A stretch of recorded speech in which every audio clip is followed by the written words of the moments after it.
It began not with movement, but with patience, the kind that waits quietly while an enemy convinces himself the danger has already passed. By the late autumn of 1942, the fighting at Stalingrad had consumed everything within reach. The city was rubble. The Volga ran under fire. German forces were locked into brutal close-quarter combat that demanded constant reinforcement. To the outside observer, the battle looked frozen, a stalemate of exhaustion and destruction. But beyond the ruins, something else was forming.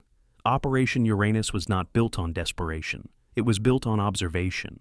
Soviet commanders had studied the battlefield carefully. They saw where German strength was concentrated, inside the city itself, and just as importantly, they saw where it was not. The flanks of the German Sixth Army were held not by elite armored formations, but by Allied units stretched thin, under-equipped, and exposed across open steppe. That weakness would decide everything. The Red Army did not rush. They stockpiled artillery. They concealed troop movements. They enforced strict radio silence. Entire armies assembled beyond the horizon, while the Germans focused inward, pouring men and resources into the ruins of Stalingrad, convinced that victory was only a matter of time. Winter tightened its grip. Snow covered the steppe. Temperatures dropped. Visibility worsened. The conditions that crippled German supply and mobility would soon be turned into an advantage. When Operation Uranus began, it did not announce itself quietly. The Soviet artillery barrage shattered the stillness with overwhelming force. Positions collapsed almost immediately. Defensive lines disintegrated under weight they were never designed to withstand. Infantry surged forward through snow and smoke.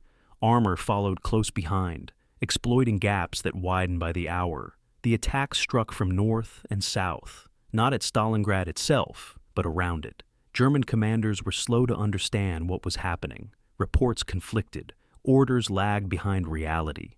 Units attempted to respond, but reserves were already committed inside the city.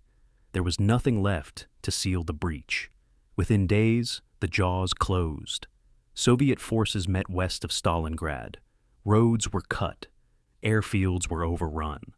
The German Sixth Army, once the symbol of confidence and momentum, was surrounded. Inside the pocket, disbelief turned into dread.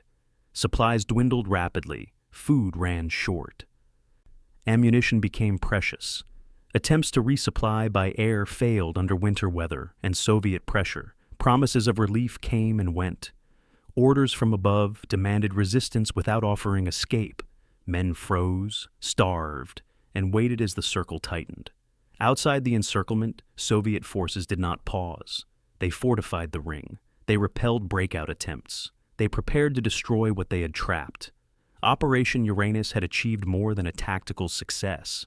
It had shifted the entire balance of the war. For the first time, a full German field army was doomed not by gradual retreat, but by deliberate encirclement. The myth of invincibility shattered completely.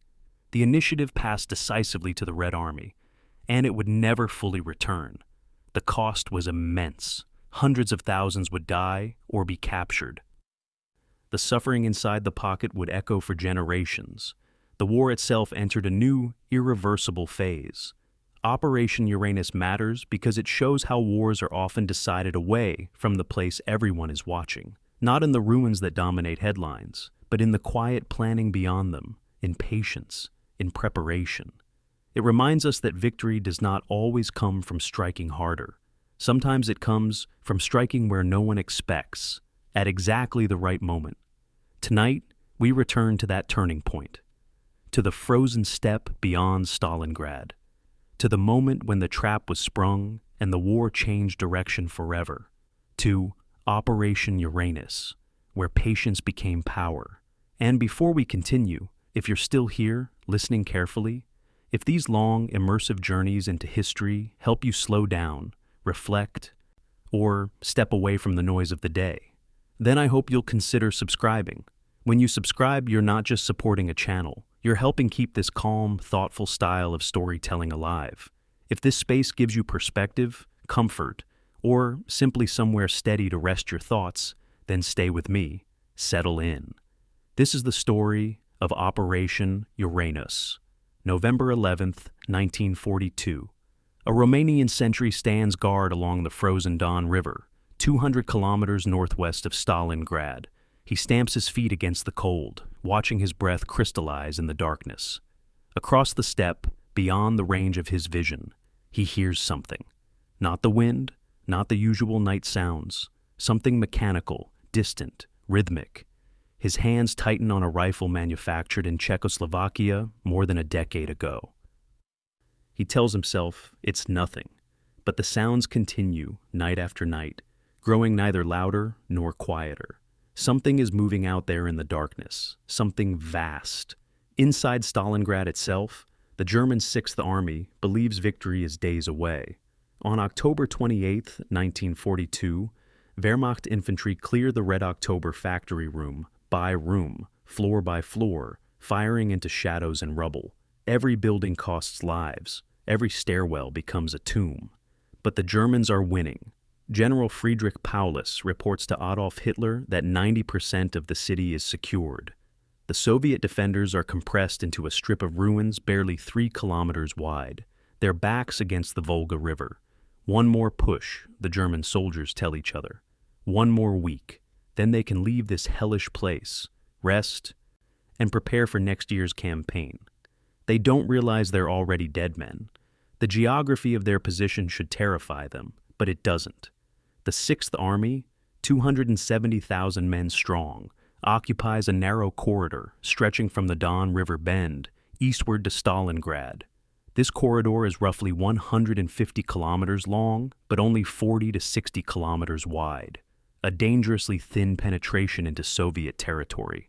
The flanks of this corridor, the long, vulnerable sides, are held not by German troops, but by Allied armies. To the northwest, the Romanian 3rd Army. To the south, the Romanian 4th Army. These Romanian forces number approximately 150,000 men combined. They're equipped with weapons from the 1930s. They have minimal anti-tank capability. Their supply situation is worse than the Germans, which is saying something. German officers know the Romanians are weak. They've complained about it in reports. But Hitler has committed Germany's reserves elsewhere, to North Africa, to Army Group Center, to the Caucasus Campaign. The flanks will have to hold. They have no choice. On November 8, 1942, Adolf Hitler delivers a speech in Munich, celebrating the anniversary of his failed putsch attempt 19 years earlier. He speaks about Stalingrad with absolute confidence. "I wanted to reach the Volga at a particular spot, at a particular city," he tells the crowd.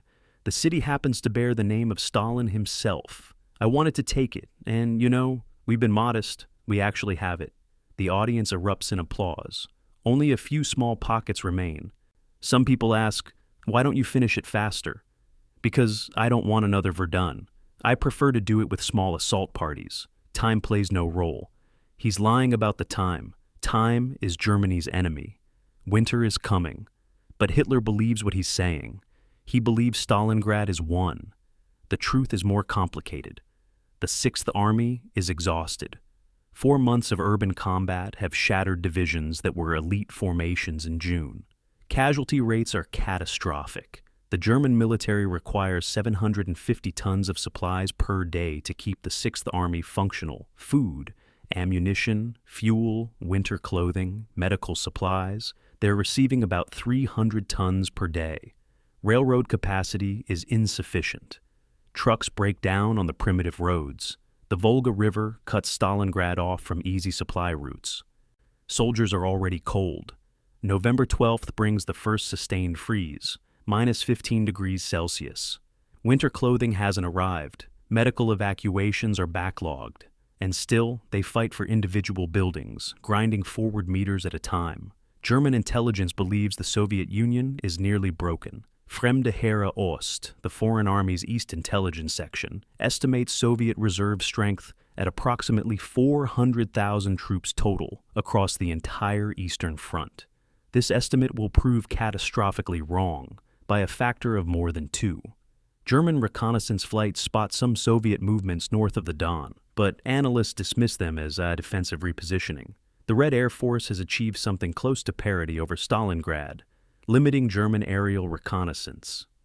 Clouds and snow reduce visibility. What the Germans don't see won't hurt them, they think, but what you don't see can kill you.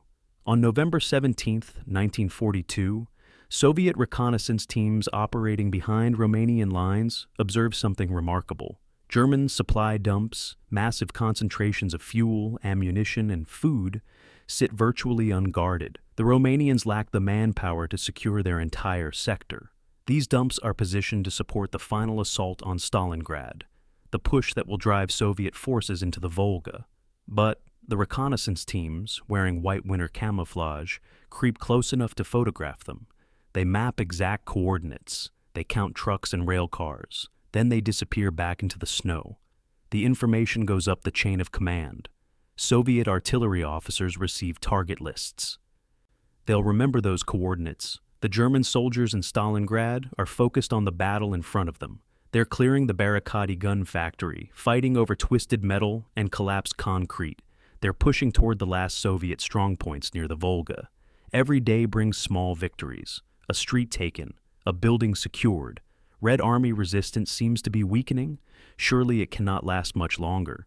These men have fought across the Soviet Union for 17 months. They've won every major battle. They've encircled Soviet armies at Kiev, at Bryansk, at Vyazma. They know how to win. What they don't know is that the principles of warfare that brought them victory are about to be turned against them with devastating precision.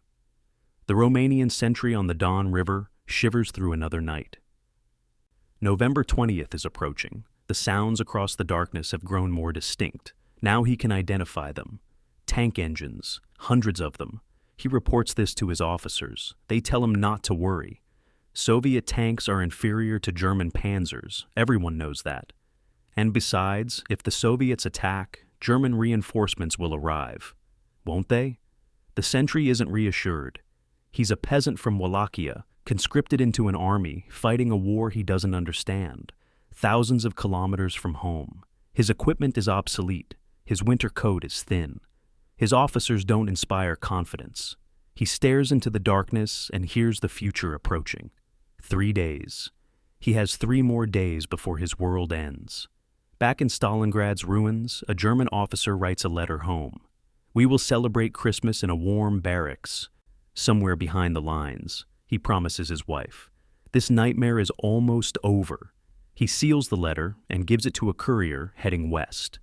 The letter will never be delivered. The courier's truck will be captured within 2 weeks. The officer who wrote it will be dead before Christmas, frozen in a bunker, surrounded by enemies, starving, and abandoned.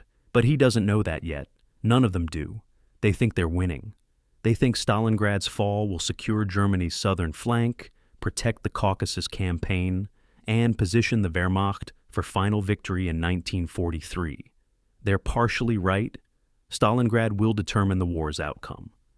Just not in the way they imagine. September 13th, 1942. The Kremlin, Moscow.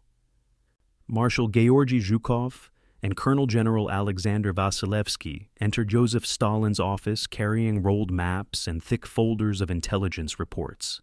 They've been summoned urgently. Stalin sits behind his desk, pipe smoke curling toward the ceiling, eyes hard. "Stalingrad," he says. Not a question, a statement. Zhukov and Vasilevsky exchange glances. They've spent weeks analyzing the situation. Now they'll propose something audacious, something that violates every Soviet military doctrine written in the past decade. They're going to recommend letting Stalingrad bleed while they prepare a counterstroke elsewhere. If Stalin rejects the plan, they might be shot. If he accepts it, they might change the war. Zhukov spreads the maps on Stalin's desk. "The Germans are fixated on Stalingrad," he begins. "They've committed the Sixth Army entirely. Their flanks are held by Romanian, Italian, and Hungarian forces with inferior equipment and low morale." His finger traces the long, vulnerable corridor. "Here and here. These are their weak points." Vasilevsky continues the briefing. "We propose letting them exhaust themselves in Stalingrad while we mass forces on the flanks. A double envelopment. We cut them off, surround them, and destroy the entire Sixth Army." The silence stretches. Stalin puffs his pipe. This is the opposite of Soviet strategy in 1941, when every meter of territory was defended at any cost. This is maneuver warfare, mobility, deception. This is how the Germans fight. Stalin asks the critical question: how many troops will this require? The numbers are staggering. Vasilevsky presents the force requirements. 3 fronts, the Soviet term for army groups, totaling approximately 1,100,000 men, 13,500 artillery pieces, 900 tanks, 14,000 mortars. The Southwestern Front, commanded by General Nikolai Vatutin, will strike from the north with 397,000 men. The Don Front, commanded by General Konstantin Rokossovsky, will attack with 307,000 men. The Stalingrad Front, commanded by General Andrei Yeremenko, will hit from the south with 429,000 men. The pincers will meet somewhere west of Stalingrad, creating a pocket, a cauldron, that will trap the entire 6th Army. Stalin studies the figures. Can we assemble this force without the Germans discovering it? Zhukov doesn't hesitate. Yes. The deception begins immediately. The operation receives a code name: Uranus. Only a handful of senior officers know the full plan. The Soviet military doctrine of Maskirovka, military deception, becomes the guiding principle. Every movement happens at night. Divisions march only after dark, covering their positions with camouflage netting during daylight. Radio silence is absolute. Units maintain their old radio call signs while moving, making German signals. Intelligence believe nothing has changed. False radio traffic suggests Soviet reserves are being concentrated near Moscow, preparing for a winter offensive in the center. German reconnaissance flights photograph dummy tank formations, plywood T-34s casting proper shadows, positioned where German analysts expect to find them. The real tanks are 300 kilometers south. 14,000 railroad cars move men and equipment toward Stalingrad. Soviet railways, broader gauge than European rails, can't be used by captured German equipment. This gives the Soviets an advantage. They control the infrastructure. The Germans have to rely on trucks for the last 100 kilometers, and their trucks are breaking down. Soviet supply trains run at night, lights extinguished, moving in strict schedules that avoid German reconnaissance patterns. Ammunition dumps are built underground. Fuel storage is dispersed and camouflaged. Artillery positions are dug by hand, then covered with earth and vegetation. From the air, they're invisible. Soviet soldiers are forbidden from writing letters home. A single captured letter mentioning the buildup could compromise everything. Punishment for security violations is immediate and final. By late October 1942, the assembly is nearly complete. 1 million men are positioned within 20 to 40 kilometers of the Romanian-held flanks. The Germans suspect nothing. Fremde Heere Ost, German military intelligence, estimates total Soviet reserves at 400,000 troops across the entire front. They're wrong by more than 600,000 men in this sector alone. How did they fail so completely? Partly, it's arrogance. German officers believe Soviet command is incompetent, incapable of sophisticated operations. Partly, it's focus. German attention is fixed on Stalingrad, on the grinding urban battle, on capturing the city before winter. They're not looking at the bigger picture, and partly, it's the effectiveness of Soviet deception. Maskirovka works because it exploits what the enemy expects to see. The plan is elegant in its simplicity. 2 simultaneous attacks, one from the north through the Romanian Third Army, one from the south through the Romanian Fourth Army. The northern attack will be led by tank corps that will punch through weak Romanian positions and drive southeast. The southern attack will mirror this, driving northeast. The 2 pincers will meet somewhere near the town of Kalach on the Don River, approximately 60 kilometers west of Stalingrad. This will create an encirclement. The 6th Army will be trapped inside a pocket with no supply lines, no reinforcements, and winter approaching. Simple. Except nothing in war is simple. The coordination required is immense. 3 fronts, multiple tank corps, cavalry divisions, rifle armies, all must attack at precisely the right moment, exploit the breakthroughs, and link up despite weather, German resistance, and the chaos of combat. Zhukov and Vasilevsky spend October refining details. Artillery concentrations are adjusted, tank approach routes are verified, infantry divisions rehearse assault procedures. Soviet doctrine emphasizes deep operations, the theory that offensive operations must simultaneously break through enemy defenses and exploit the breakthrough before the enemy can react. This requires speed, momentum, and reserves committed at the right moment. German defensive doctrine relies on mobile reserves counterattacking breakthroughs, but German mobile reserves are committed to Stalingrad or exhausted from summer campaigns. The math favors the Soviets if they can maintain surprise until the moment of attack. On November 15, 1942, reconnaissance units report final positions. The troops are ready, morale is high.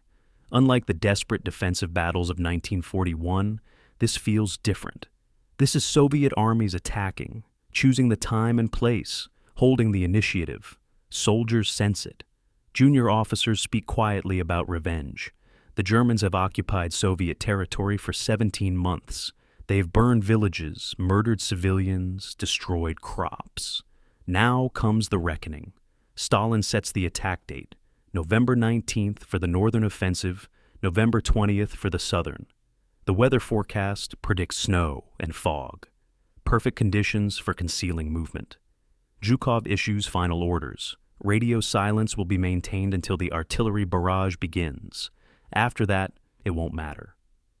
The Germans will know, but by then, it will be too late. The night before the attack, Soviet soldiers clean weapons, write unsent letters, and wait. They've been told this operation will change the war. Some believe it, some are skeptical. They've heard promises before, but as they huddle in frozen trenches, listening to the sounds of hundreds of thousands of men preparing for battle, they sense something unprecedented. This isn't a desperate counterattack. This is a planned offensive, carefully prepared, massively resourced. Artillery officers calculate trajectories for 3,500 guns, concentrated on the northern axis alone.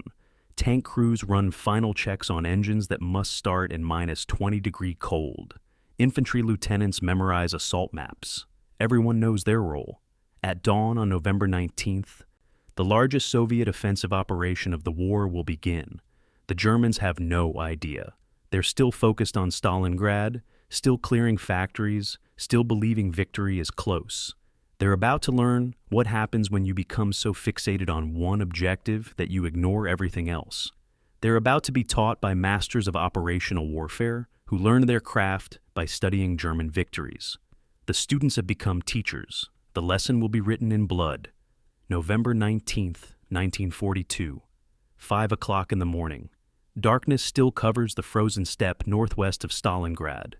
Romanian soldiers of the Third Army huddle in trenches, trying to stay warm. Some are sleeping. Most are awake, too cold for sleep.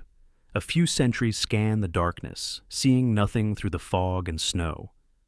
Then the world explodes. 3,500 Soviet guns fire simultaneously along an 80-kilometer front.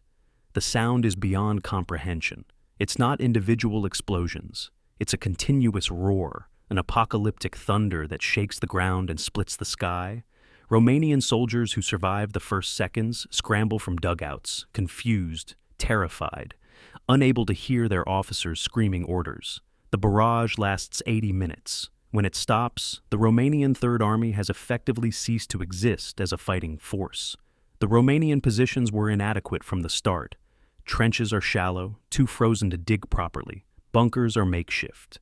Anti-tank guns, check-made Skoda, 37mm pieces from the mid-1930s, are positioned at intervals that leave huge gaps. These guns can't penetrate Soviet T-34 armor at combat ranges anyway. The Romanians know this. They've complained. But they're fighting with the equipment they have, which is what their country could provide or what the Germans could spare. It's not enough. Not remotely enough.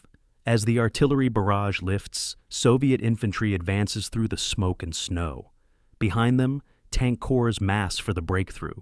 Romanian machine gunners fire blindly into the fog. Some Soviet troops fall, but the momentum is unstoppable. By 7:30 in the morning, Soviet forces have penetrated 5 kilometers into Romanian positions. The fog is both curse and blessing. Soviet commanders can't see their own units clearly, making command and control difficult, but the Germans can't see what's happening either. Their reconnaissance aircraft are grounded by weather. Radio reports from Romanian units are panicked and contradictory. German officers at 6th Army headquarters struggle to understand the situation. Is this a local attack? A major offensive? How many Soviet troops are involved? The fog begins to lift around mid-morning. That's when the horror becomes visible. Romanian survivors see what's coming. Hundreds of Soviet tanks, T-34s and KV-1s, advancing in coordinated waves. Behind them, truck-mounted infantry. Behind them, more tanks. The horizon is full of armor. This isn't a raid. This is an invasion. The Romanian 13th Division, positioned at the point of main Soviet effort, disintegrates before noon. 11,000 casualties in 4 hours. Some men fight to the death. Some surrender. Some flee, throwing away weapons, running west across open steppe where Soviet cavalry hunts them down. Romanian officers attempt to organize defensive lines, but there's nothing to defend with. Their divisions are shattered, communications are cut, supply dumps are overrun. By 11 o'clock, the Soviet 5th Tank Army, commanded by Lieutenant General Romanenko, is advancing 40 kilometers into the German rear. There's nothing between them and the Don River except fleeing Romanians and isolated German supply units that didn't even know they were in danger. German reinforcements exist, but they are in the wrong place. The 48th Panzer Corps, Germany's mobile reserve for this sector, is positioned south of Stalingrad, too far away to respond quickly. When orders arrive to move north and counterattack the Soviet breakthrough, the Panzer crews face immediate problems. Fuel is limited. The roads are clogged with retreating Romanian troops. Soviet aircraft, operating from nearby airfields, strafe the columns. The panzers don't reach the battlefield until late afternoon. By then, the Soviet penetration is 30 kilometers deep and growing. The 48th Panzer Corps launches desperate counterattacks against Soviet tank columns. Some local successes occur. A few Soviet tanks are destroyed, but there are too many attackers, too few defenders. The Germans can't plug the gap. They can only delay, buying time for someone to organize a coherent defense. But there's no one to organize it. Everyone is committed. By evening of November 19th, the situation is catastrophic. Soviet forces have torn a 50-kilometer gap in the German front. 3 Soviet tank corps are exploiting the breakthrough, driving southeast toward the Don River and beyond. The Romanian Third Army, 100,000 men strong that morning, no longer exists as a coherent fighting force. Casualties number in the tens of thousands. More importantly, Romanian morale is destroyed. Survivors tell stories of unstoppable Soviet tanks, overwhelming artillery, masses of troops emerging from fog like ghosts. German officers realize this is no local attack. This is a strategic offensive, but they still don't understand the scale.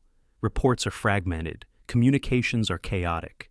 6th Army headquarters in Stalingrad receives updates throughout the day, each more alarming than the last. General Paulus faces a terrible question. Should he suspend the Stalingrad assault and turn forces west to deal with this threat? Or should he continue pressing forward, assuming German reserves will handle it? Hitler makes the decision for him. Messages from the Führer's headquarters are clear. Stalingrad must be taken. The offensive there will continue. The flank breakthrough will be contained by available forces. This is madness, but it's a direct order. Paulus obeys. The 6th Army continues attacking into Stalingrad's ruins, even as Soviet armies drive deep into their rear. German soldiers in the city, fighting over factory buildings, have no idea their supply lines are being cut.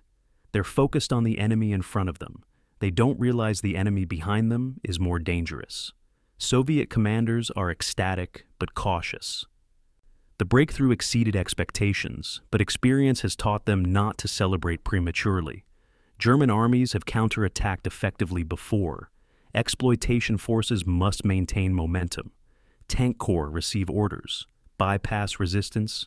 Drive for the objectives. Don't stop to consolidate. Speed is essential. The pincers must meet before German reserves can organize a defense. Soviet infantry follows behind the tanks. mopping up bypassed Romanian positions, securing the flanks of the penetration. Soviet cavalry, mounted troops that seem anachronistic in mechanized warfare, prove valuable for pursuing fleeing enemy forces across open steppe, where tanks can't operate efficiently. As night falls on November 19th, temperatures drop to -20 degrees Celsius. Soviet tank crews, equipped with winter-grade lubricants and cold-weather gear, continue advancing. German panzer crews discover their tanks won't start, fuel frozen, engines seized. Even when they get vehicles running, visibility is nearly zero. The Soviets own the night. German command realizes with growing horror that the situation is spiraling out of control. Romanian units are streaming west in disorganized retreat. Soviet breakthrough forces are somewhere in the darkness, advancing toward unknown objectives. And 24 hours from now, the southern pincer will strike, the second blade of the scissors. The 6th Army doesn't know it yet, but the trap is closing. A Romanian soldier, one of the few survivors from the 13th Division, crouches in a destroyed bunker somewhere on the frozen steppe. He's alone. His unit is gone. He has no food, no ammunition, no orders. Around him, the snow falls steadily, covering the dead. In the distance, he hears tank engines. He doesn't know if they're German or Soviet. He doesn't care. He just wants to survive. But survival seems unlikely. He's hundreds of kilometers from home, fighting in a war he doesn't understand, abandoned by allies who promised protection. He closes his eyes and waits for dawn. Maybe someone will find him. Maybe he'll freeze. Maybe the war will pass him by.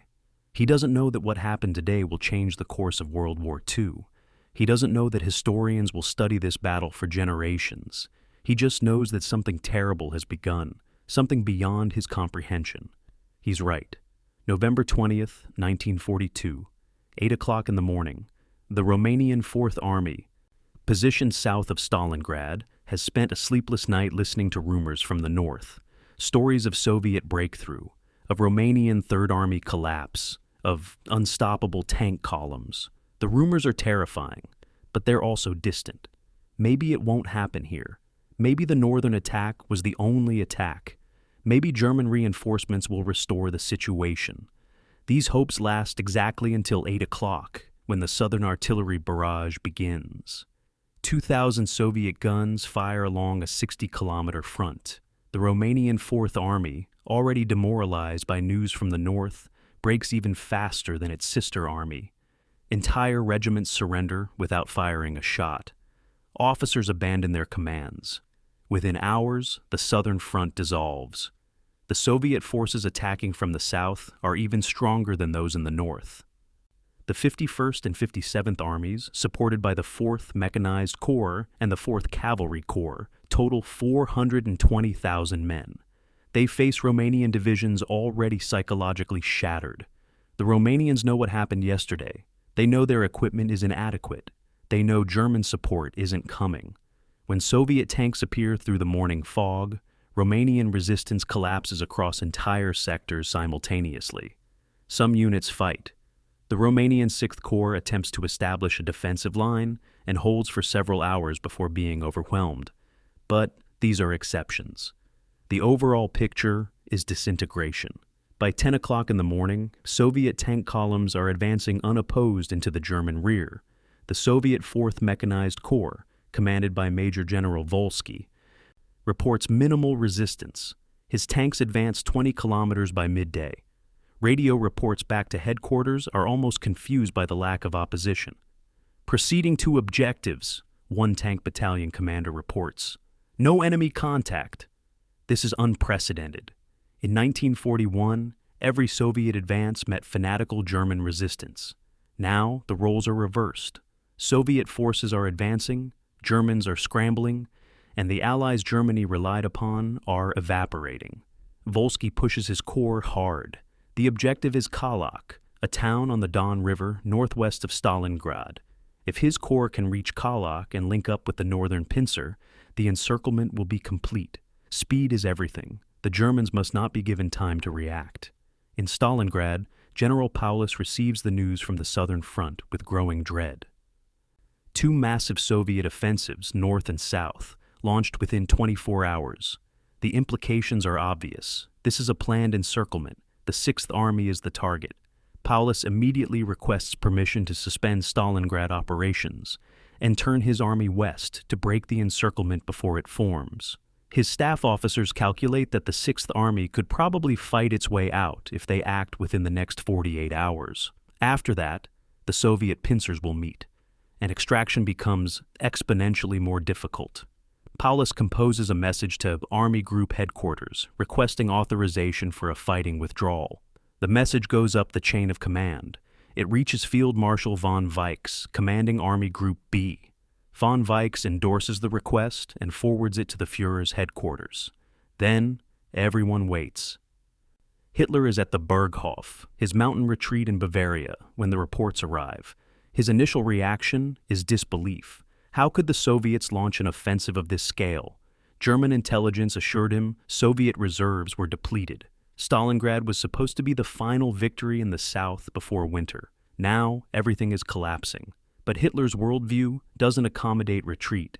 Territory once captured must be held. Stalingrad, especially Stalingrad, bearing Stalin's name, cannot be abandoned.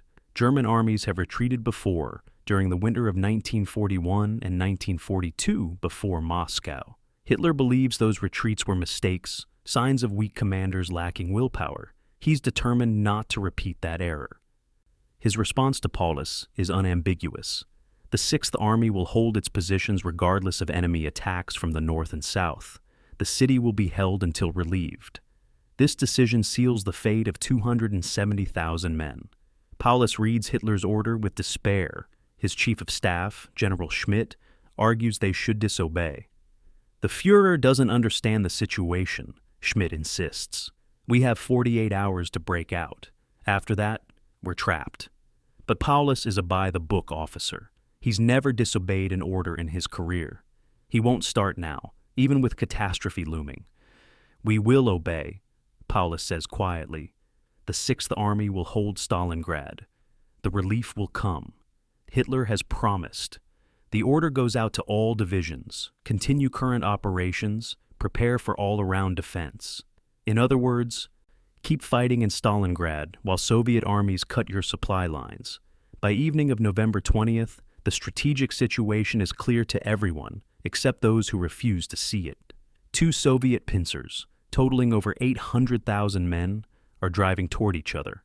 They're 130 kilometers apart and closing. Between them, the Sixth Army sits in Stalingrad, exhausted from 4 months of urban combat, low on supplies, unaware they're about to be surrounded. German commanders in Berlin examine maps with growing horror. This isn't a temporary breakthrough. This is operational catastrophe. The Soviets are executing a textbook double envelopment, the maneuver that destroyed Roman armies at Cannae, Russian armies at Tannenberg, Allied armies in France in 1940. Now it's Germany's turn to learn what encirclement feels like. Soviet commanders maintain pressure throughout the night. Tank crews advance in darkness, following compass bearings when visibility drops to zero.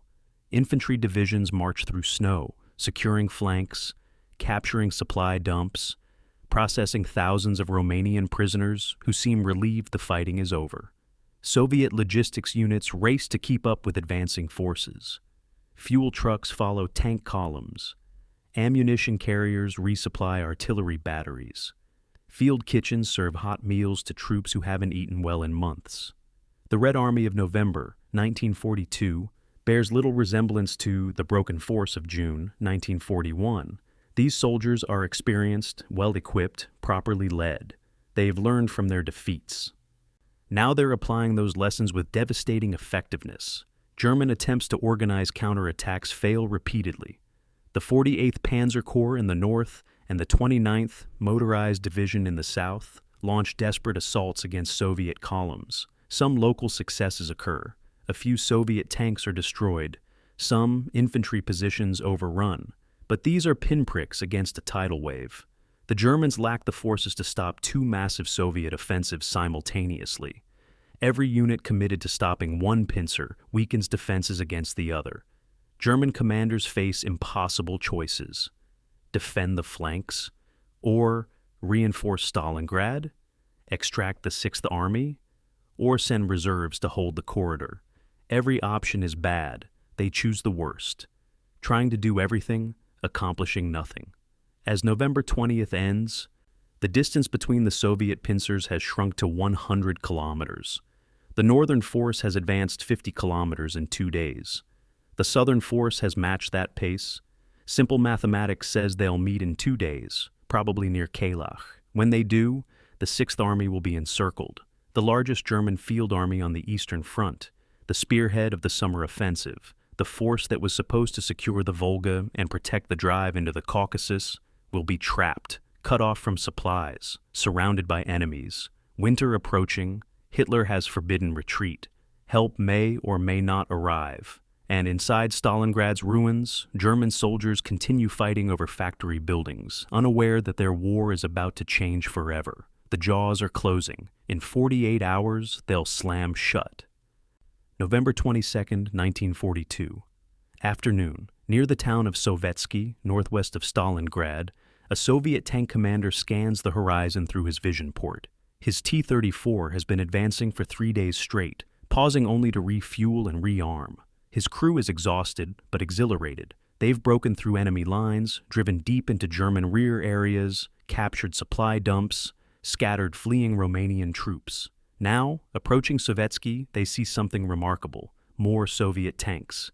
Coming from the south, the two pincers are about to meet. The commander grabs his radio. "Southern forces in sight," he reports. "Encirclement complete." At roughly 3 o'clock in the afternoon, units from the Soviet 26th Tank Corps, attacking from the north, link up with units from the Soviet 4th Tank Corps, attacking from the south.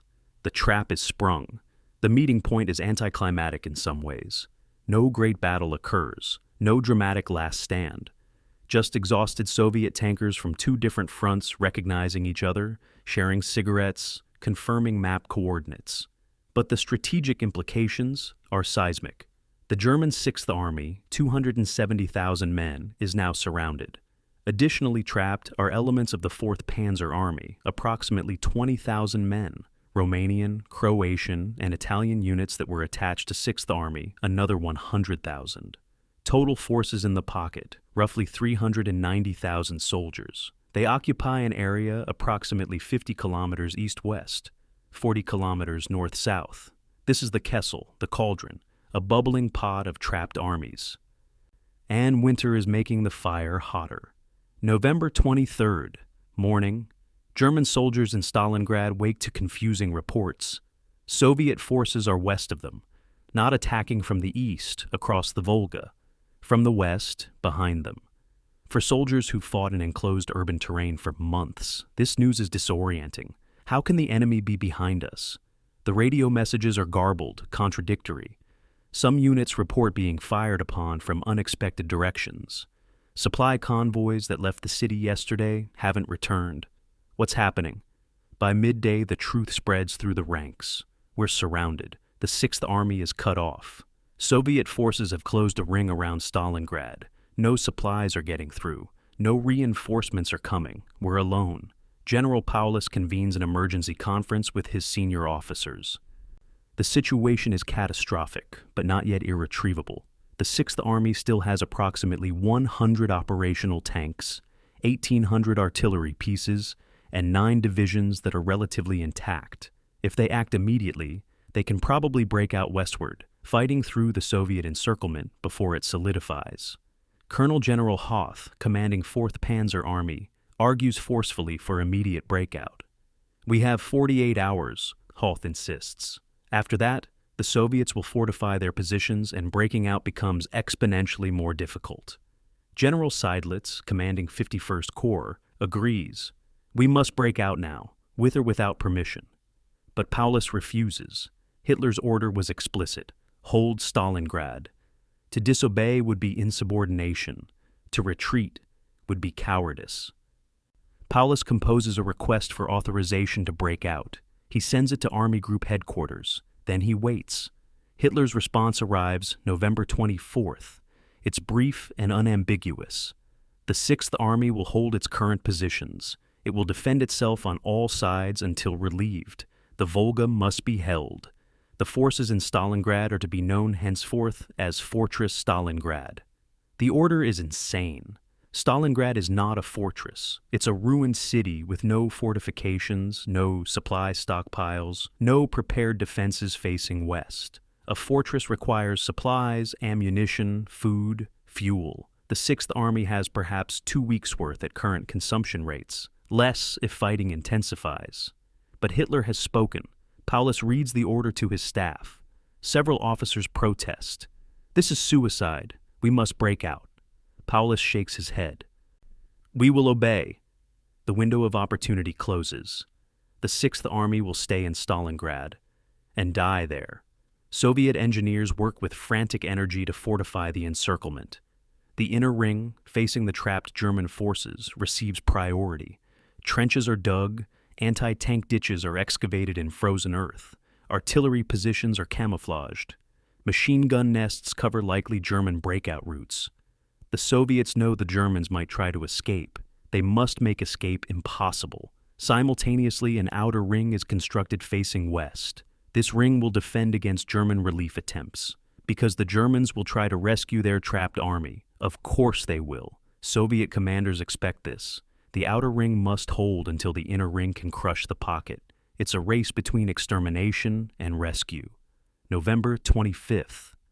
Soviet forces blow the bridges over the Don River, severing the last physical connections between the Sixth Army and the rest of the German front.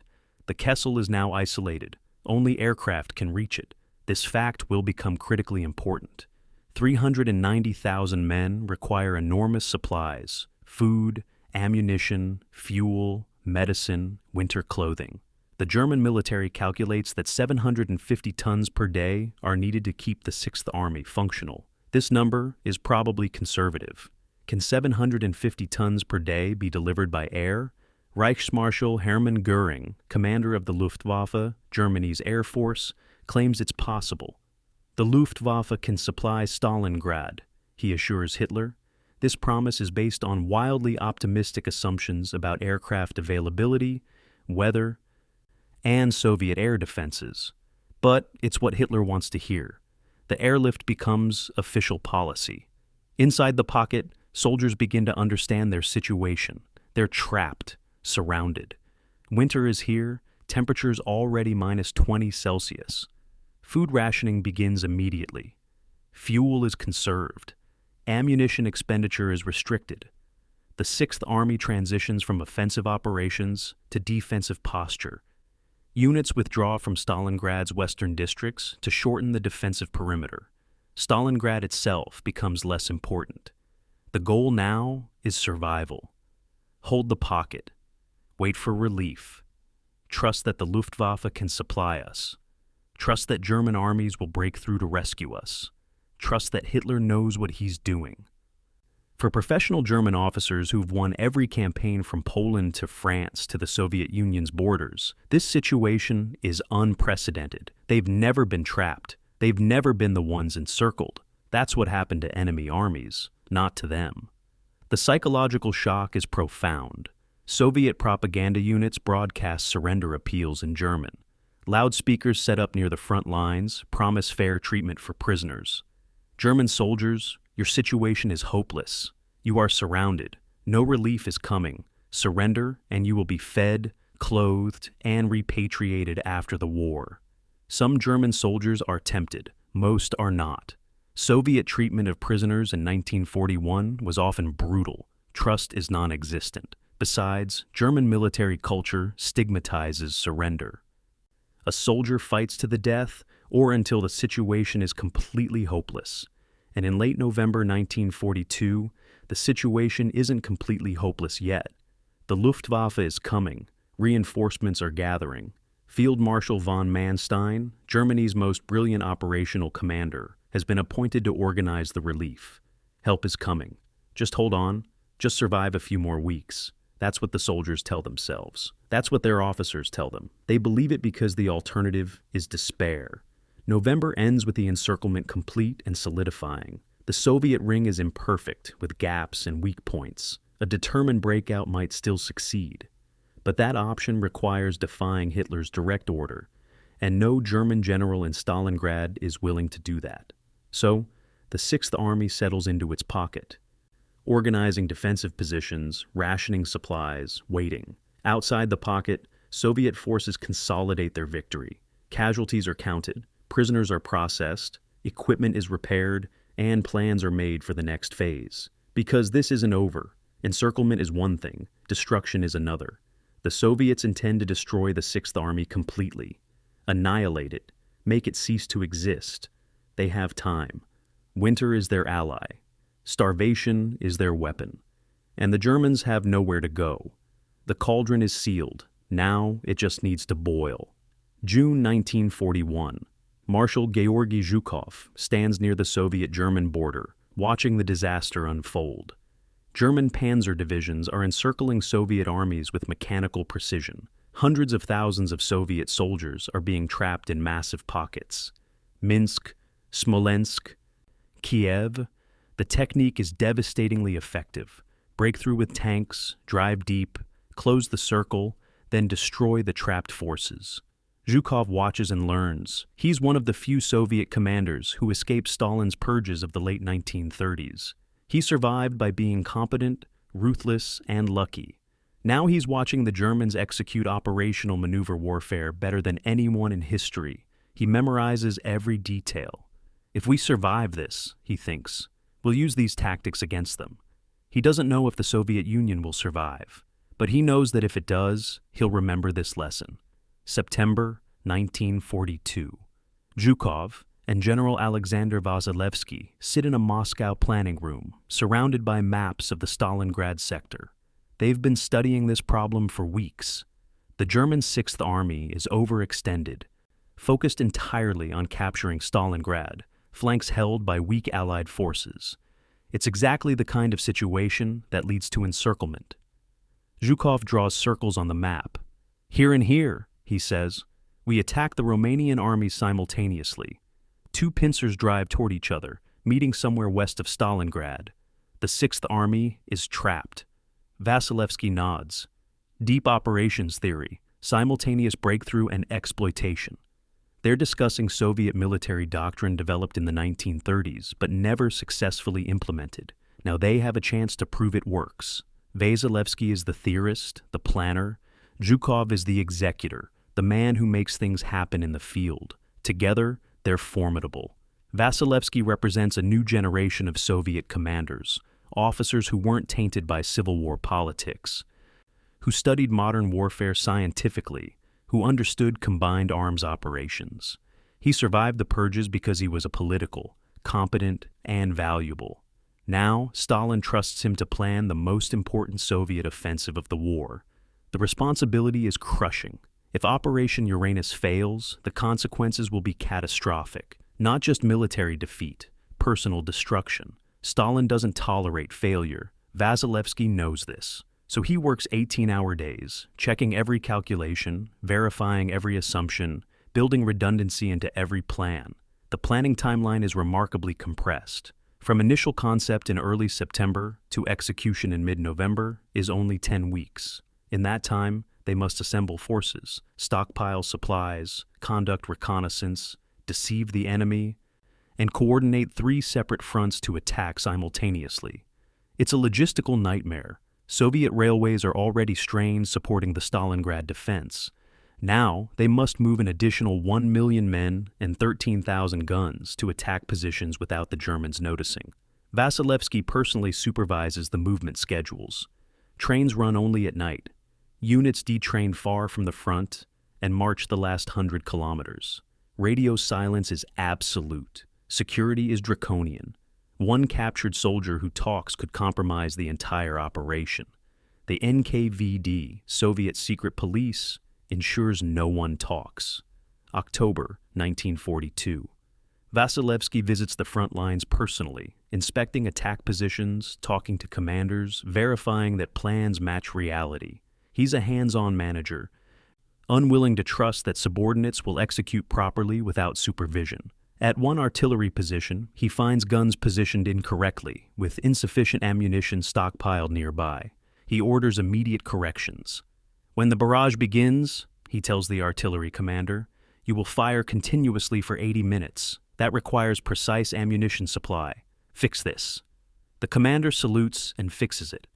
Vasilevsky's attention to detail becomes legendary. Nothing is too small to matter. A misplaced supply dump, an incorrectly camouflaged tank assembly area, a radio operator who breaks silence protocols. Every mistake is corrected. Every weakness is strengthened. The operation must be perfect. Zhukov handles the political dimension. He manages Stalin, which is like managing a paranoid tiger. Stalin trusts Zhukov more than most commanders, but that trust is conditional and fragile. Zhukov must provide regular updates, answer technical questions, justify decisions. Stalin questions everything. Why attack the Romanians instead of the Germans? Because Romanian divisions are weaker and less likely to hold under pressure. Why 2 pincers instead of 1 decisive thrust? Because 2 pincers create a true encirclement, preventing German retreat. What if the Germans discover the plan? We've implemented Maskirovka protocols that make discovery extremely unlikely. Stalin accepts the answers, but he's skeptical. If this fails, Stalin warns, the consequences will be severe. Zhukov knows what that means: success or death. There's no middle ground. The Soviet learning curve from 1941 to 1942 is extraordinary. In June 1941, the Red Army was structurally incompetent.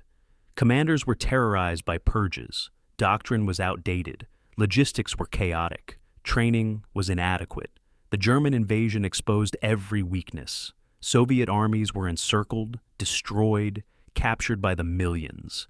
It was the greatest military catastrophe in history. But the Red Army didn't die. It adapted. Survivors like Zhukov learned from mistakes. New commanders emerged. Equipment improved.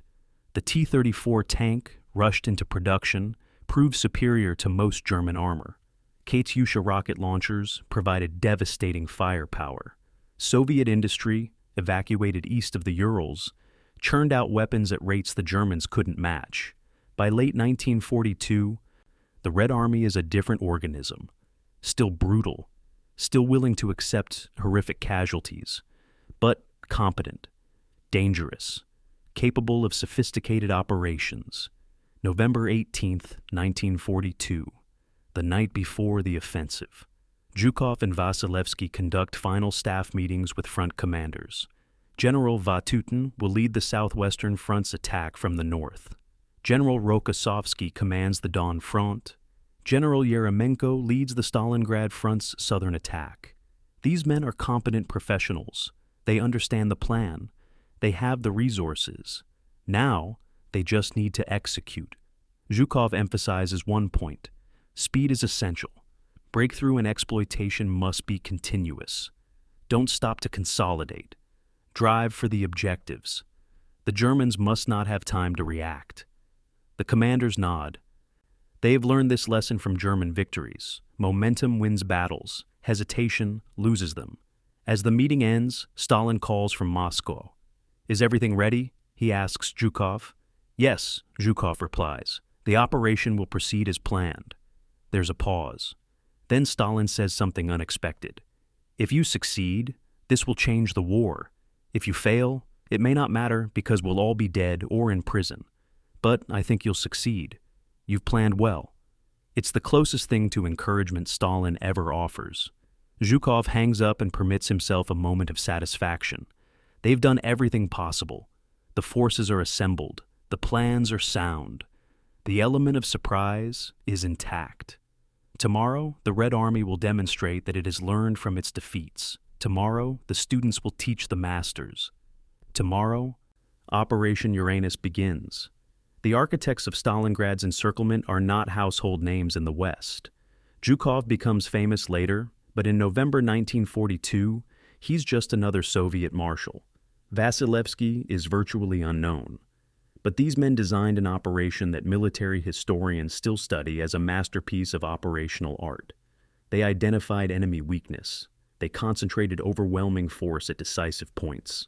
They achieved surprise through deception. They coordinated multiple fronts with precision timing. They exploited success ruthlessly. Every principle of good operational planning was followed. The result will be the destruction of an entire German army. The architects won't receive credit immediately. Stalin will claim the victory. Soviet propaganda will lionize the common soldier. But the professionals know. The planning made this possible. The attention to detail. The ruthless focus on execution. This is what separates competent military operations from disasters. Uranus will succeed because it was designed to succeed by men who learned from failure and refused to repeat mistakes. The Germans are about to learn that lesson the hard way. November 22nd, 1942. Midnight. The Wolfschanze, Wolf's Lair, Adolf Hitler's military headquarters, hidden in the forests of East Prussia. A duty officer wakes Hitler with urgent news from the Eastern Front. Soviet forces have broken through north and south of Stalingrad. The flanks are collapsing. The Sixth Army may be encircled. Hitler erupts from his bed, raging at maps spread across the conference table. "The Volga must be held," he shouts at staff officers who've heard this before. "Stalingrad cannot be abandoned."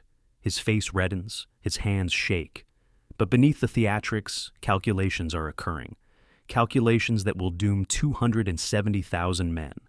Calculations based on flawed premises, but internally consistent logic. This isn't madness. It's something more dangerous. Rationality built on lies. Hitler's strategic thinking is shaped by World War I experience. He served as a corporal on the Western Front, where holding positions regardless of cost was standard doctrine. He witnessed situations where German units surrounded by enemies held out until relieved. He believes willpower determines outcomes more than logistics or tactics. In his worldview, armies that retreat are weak, commanded by cowards lacking resolve. Armies that stand fast, that refuse to yield, eventually prevail. This belief was reinforced by events earlier in 1942. At Demyansk, a German pocket was encircled by Soviet forces in winter. Hitler forbade retreat. The Luftwaffe supplied the pocket by air. After months, German relief forces broke through. The pocket held. The soldiers were rescued. Hitler learned the wrong lesson. Encirclement isn't fatal if you have the will to resist and the means to supply isolated forces. November 23rd. Hitler meets with his senior military staff. Field Marshal Keitel, chief of the Armed Forces High Command, presents options. The Sixth Army could attempt to break out westward, Keitel suggests carefully. Current estimates suggest a 60 to 70% probability of success if they act within 48 hours. Hitler dismisses this immediately. "Break out to where?" he demands. "Retreat means abandoning Stalingrad, abandoning the Volga. If we lose Stalingrad, we lose the anchor of our entire southern front. The Caucasus campaign becomes untenable. We lose the oil fields. Without oil, we lose the war." The logic is partly sound. Germany's fuel situation is precarious. Romanian Plosti oil fields provide most of Germany's petroleum. The Caucasus campaign was launched partly to capture Soviet oil fields and deny them to the enemy. If the southern front collapses, those objectives become impossible. But Hitler's analysis contains fatal assumptions. First, he assumes the Luftwaffe can supply the Sixth Army by air. Reichsmarschall Hermann Göring has promised 500 tons per day can be delivered. This is based on inflated estimates of aircraft availability and optimistic assumptions about weather and Soviet air defenses. The real capacity is perhaps 1/5 of what's promised. Second, Hitler assumes relief forces can break through to Stalingrad within weeks. Field Marshal von Manstein is being appointed to organize this relief. Manstein is Germany's best operational commander. If anyone can rescue the Sixth Army, it's him. Third, Hitler believes Stalingrad's symbolic importance justifies enormous risk. The city bears Stalin's name. To lose it would be propaganda disaster. To hold it, even surrounded, demonstrates German resolve. November 24th. Hitler issues his fateful order. The Sixth Army will hold Stalingrad. It will form an all-around defense. It will be supplied by air until relief forces arrive. The order is radioed to General Paulus. Upon receiving it, Paulus calls another staff meeting. His officers are appalled. "This is suicide," General Seydlitz declares. We must break out immediately, with or without authorization. But Paulus refuses to disobey. The Führer has ordered us to hold. Therefore, we will hold. The decision isn't just obedience. Paulus genuinely believes Hitler has access to information and strategic perspective that field commanders lack. Maybe relief forces are larger than Paulus knows. Maybe the Luftwaffe can supply the pocket. Maybe Soviet forces are weaker than they appear. Paulus trusts the system. That trust will kill him, and everyone under his command. Hitler's calculation includes one more factor. He cannot afford to look weak. By late 1942, Germany is fighting on multiple fronts. North Africa, where Rommel is struggling. The Atlantic, where U-boats are losing the tonnage war. The home front, where Allied bombing is intensifying. If Hitler authorizes retreat from Stalingrad, it signals weakness to allies like Romania, Hungary, and Italy, who are already wavering. It encourages the Soviets. It undermines German morale. Hitler believes projection of strength, even false strength, is strategically necessary. Retreat from Stalingrad would be admission that Germany is losing. Therefore, there can be no retreat. The Sixth Army must stand and fight, regardless of cost. This is political calculation masquerading as military strategy. November 25th. Göring personally assures Hitler the airlift is feasible. My Luftwaffe can deliver 500 tons per day, he promises. We have sufficient transport aircraft. Weather will not be a significant factor. The Sixth Army will be supplied. Göring is lying, though he may believe his own lies. The Luftwaffe has approximately 300 Junkers, Ju-52 transport aircraft available, far fewer than needed. Many are committed to other theaters. Aircraft maintenance is poor. Air crews are exhausted. Soviet air defenses around Stalingrad are strengthening. The weather in southern Russia during winter is notoriously bad, with blizzards grounding flights for days. But Göring tells Hitler what Hitler wants to hear, and Hitler, desperate for good news, believes him. Field Marshal von Manstein receives orders to organize Army Group Dawn, a formation tasked with relieving Stalingrad. Manstein is Germany's finest operational mind, the architect of the French campaign in 1940, the conqueror of Sevastopol. If anyone can achieve the impossible, it's him. But Manstein faces overwhelming challenges. He must assemble a relief force from scattered units already committed elsewhere. He must attack across hundreds of kilometers against Soviet forces that outnumber him. He must do this in winter, with inadequate supplies, while the Sixth Army weakens daily inside the pocket. Manstein knows the odds. He tells Hitler that relief is possible, but not certain. Hitler hears possible and ignores not certain. The order is given: rescue the Sixth Army. Manstein begins planning, knowing he's been asked to work a miracle. Inside the pocket, soldiers receive Hitler's order with mixed reactions. Some are relieved. The Führer has a plan. Relief is coming. We just need to hold out. Others are skeptical. How can aircraft supply 300,000 men? How long will relief take? What if the Soviets attack before rescue arrives? But discipline holds. Orders are orders. The Sixth Army transitions to defensive operations. Ammunition is rationed. Food is reduced to combat rations, about 1,000 calories per day. Insufficient for men fighting in minus 20-degree cold, but better than nothing. Medical supplies are inventoried and found wanting. Fuel is prioritized for generators and essential vehicles. Everything else is conserved. The pocket becomes a fortress without walls, without supplies, without hope. But orders are orders. Hitler's decision to hold Stalingrad is often portrayed as insane, the ranting of a dictator detached from reality. But that's too simple. Hitler's logic, given his assumptions, is coherent. If the Luftwaffe can supply the pocket, and if Manstein can break through, then holding Stalingrad makes strategic sense. The problem isn't Hitler's reasoning, it's his premises. The Luftwaffe cannot supply the pocket. Manstein probably cannot break through. Stalingrad's symbolic importance doesn't justify its military cost. But Hitler doesn't know these things, or refuses to accept them. He's surrounded by subordinates who tell him what he wants to hear. Göring promises miracles. Manstein expresses cautious optimism. Paulus obeys without question. The system insulates Hitler from reality until reality becomes inescapable. By then, 270,000 men will be dead or captured.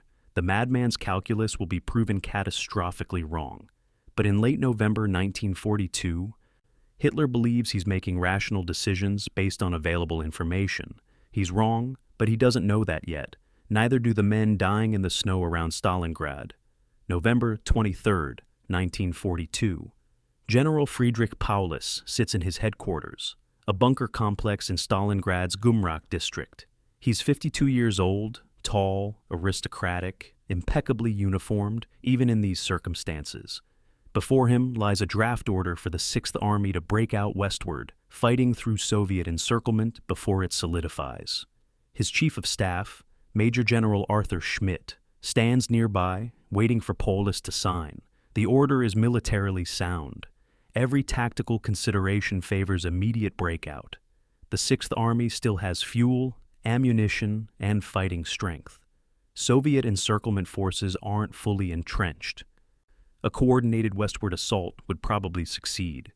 Probably. But signing this order means disobeying Hitler's explicit command to hold Stalingrad. Paulus stares at the paper. His hand doesn't move. Schmidt grows increasingly agitated. "We must act now," Schmidt urges. "Every hour we delay, the Soviets strengthen their positions." Paulus remains motionless. Friedrich Paulus is the wrong man in the wrong place at the wrong time. His entire career prepared him for staff work, not field command. He served as a staff officer in World War I. Between the wars, he taught at military academies, planned logistics, wrote operational doctrine. He was chief of staff for the 10th Army in Poland, for the 6th Army in France. Brilliant at planning, meticulous in detail. Utterly lacking in the aggressive independence required for battlefield command. When he was appointed to command the 6th Army in January 1942, colleagues were surprised. Paulus had never commanded troops in combat, but he was professional, experienced, and loyal. Hitler valued loyalty above all. Now that loyalty becomes a death sentence. Paulus's entire worldview revolves around the Prussian military tradition, where orders are sacred, where obedience is the highest virtue, where commanders do not question directives from superiors. This tradition served Germany well for centuries. It created armies of remarkable discipline and cohesion, but it also created commanders who couldn't adapt when orders conflicted with reality. Paulus reads Hitler's directive again. The 6th Army will hold its positions regardless of enemy attacks from the north and south. The language is unambiguous. There's no room for interpretation. To break out would be direct disobedience. Paulus has never disobeyed an order in his career. He won't start now, even with catastrophe staring him in the face. November 24th. Paulus convenes a meeting with his corps commanders. These are experienced officers, men who fought across Europe, who understand operational warfare. General Hube, commanding the 14th Panzer Corps, speaks first. "We have perhaps 48 hours to break out," Hube states bluntly. After that, Soviet positions will be too strong, fuel is sufficient for approximately 100 kilometers of movement. That's enough to reach German lines if we move immediately. General Seydlitz-Kurzbach, commanding the 51st Corps, is more direct. "We should break out without authorization, court-martial me later if necessary. But we cannot sacrifice the entire army because of one order from someone who doesn't understand the tactical situation." Paulus listens to his commanders argue for breakout. He understands their points. Militarily, they're correct. But he keeps returning to the order. Hitler has commanded the army to hold.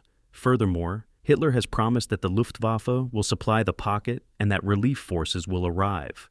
Who is Paulus to question the Führer's strategic vision? Hitler has access to intelligence Paulus doesn't have. Hitler sees the entire strategic picture. Maybe there are reasons for holding Stalingrad that Paulus can't understand from his limited perspective. Trust in the system, Paulus thinks.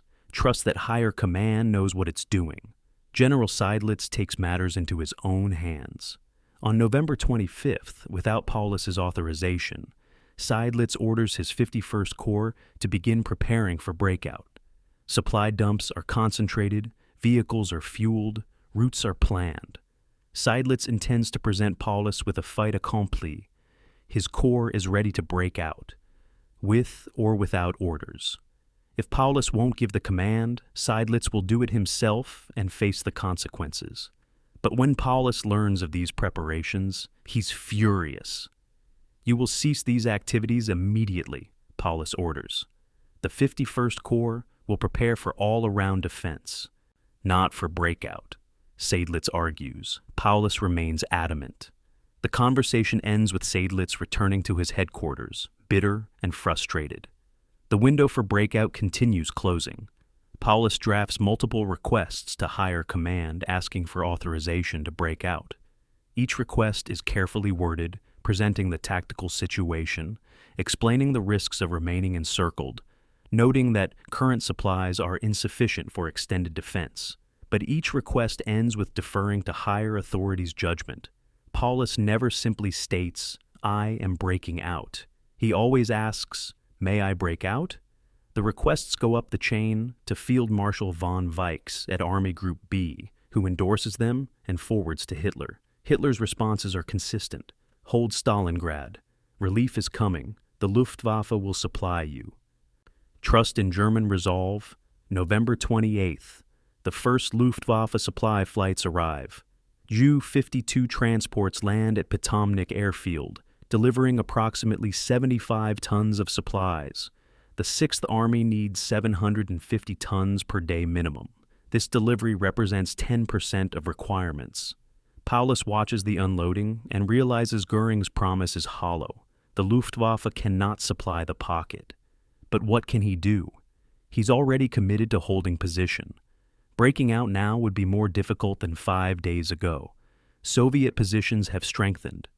German fuel has been consumed by generators and defensive movements.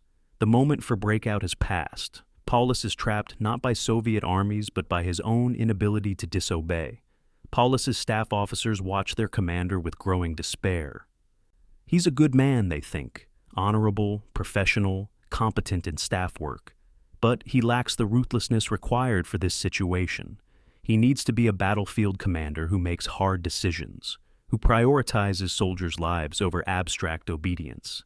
Instead, he's a bureaucrat in uniform, following procedures even when procedures lead to disaster. Some officers consider mutiny, organizing breakout without Paulus's permission. But German military culture makes this nearly impossible. Mutiny means execution. Officers have families who would suffer consequences. The system enforces compliance through fear as much as tradition. December arrives with temperatures dropping below -30 Celsius. The 6th Army's defensive perimeter is roughly 160 kilometers in circumference. Divisions are stretched thin, holding positions that should require twice their numbers. Supplies dwindle. Rations are reduced again to 800 calories per day. Horses are slaughtered for meat. Soldiers burn furniture for warmth. And still, no relief arrives. Paulus sends increasingly desperate messages to higher command. Supplies insufficient, troops suffering from cold and hunger. Request authorization for withdrawal. Hitler's responses never vary. Hold position. Relief coming. Trust in final victory. Paulus obeys. He always obeys. It's all he knows how to do. The tragedy of Friedrich Paulus is that he's a decent man, destroyed by his virtues: loyalty, obedience, trust in authority. These qualities served him well in peacetime. They made him an excellent staff officer. But, in crisis, these virtues become fatal flaws. A better commander would have disobeyed Hitler, taken responsibility for his soldiers' survival, accepted the risk of court-martial. Paulus cannot do this. His personality, his training, his entire worldview prevents it. So the 6th Army stays in the pocket.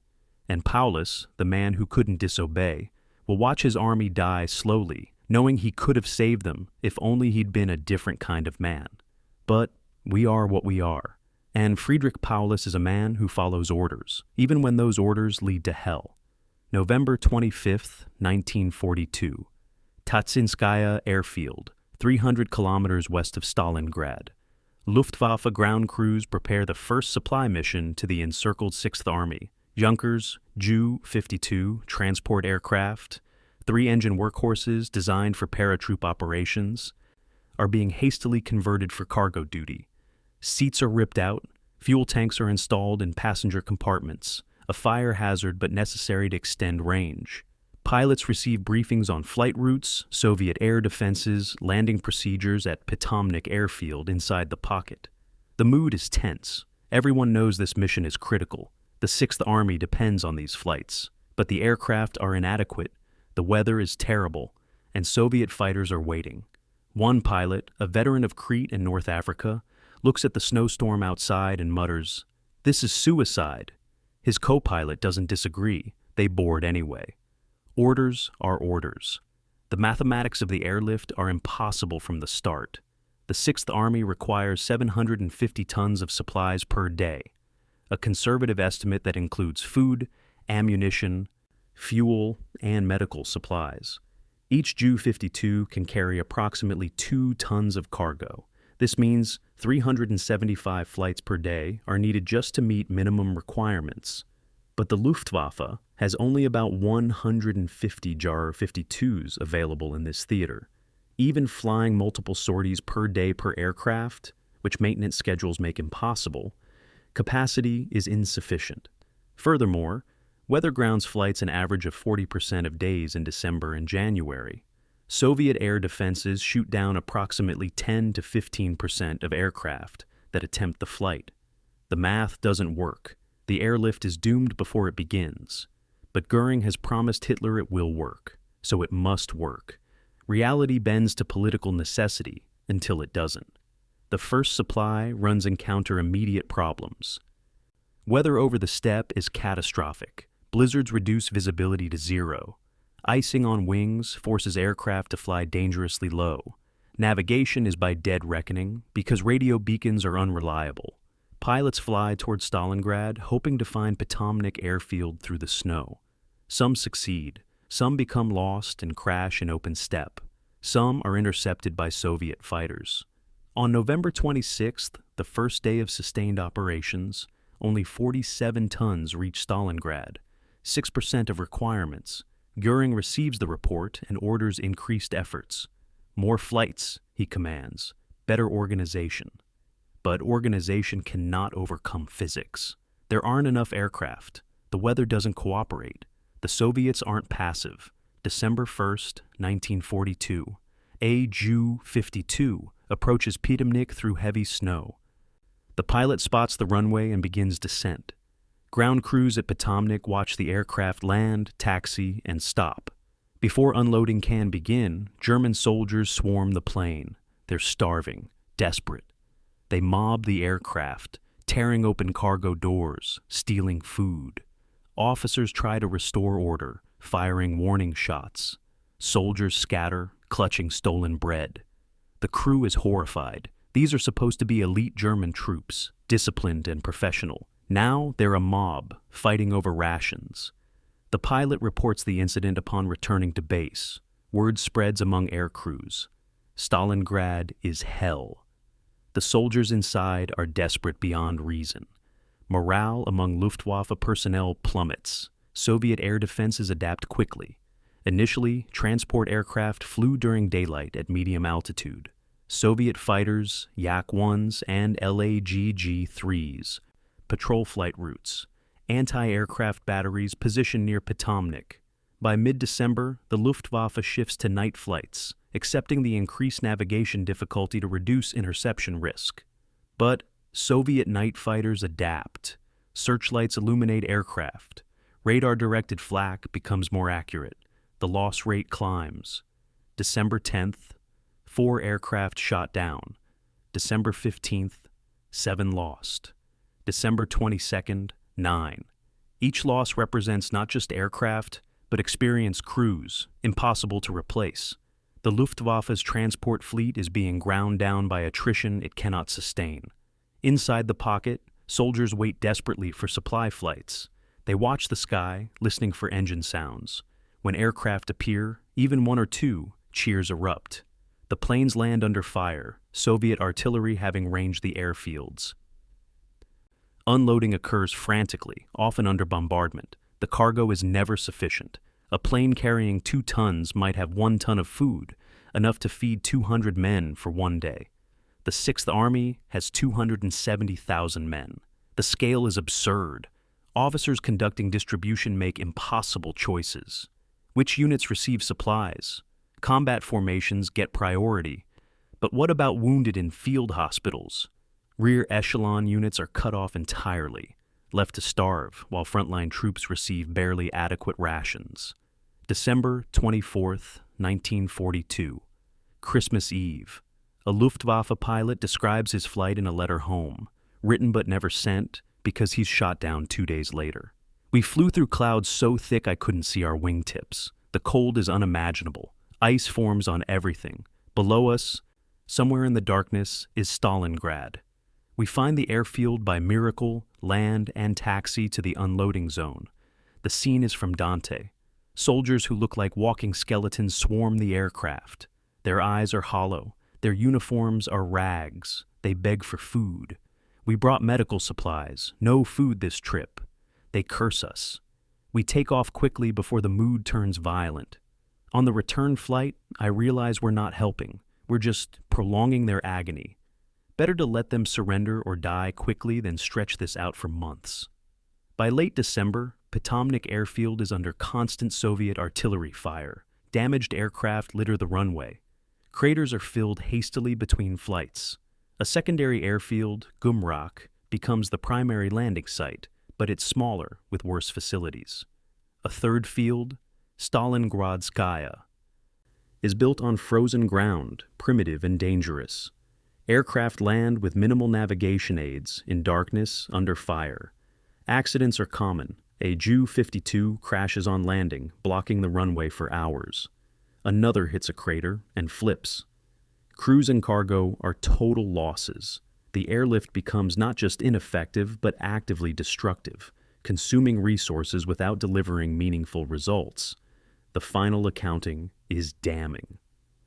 From late November 1942 through the 6th Army's surrender in early February 1943, the Luftwaffe flies approximately 4,700 sorties to Stalingrad.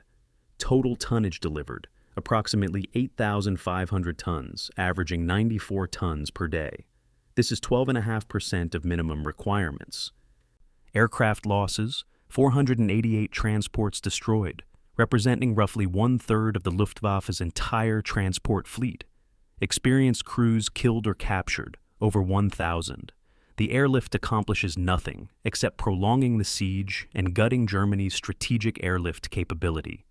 Göring's promise proves catastrophically false. But by the time this is obvious, it's too late. The 6th Army is dying.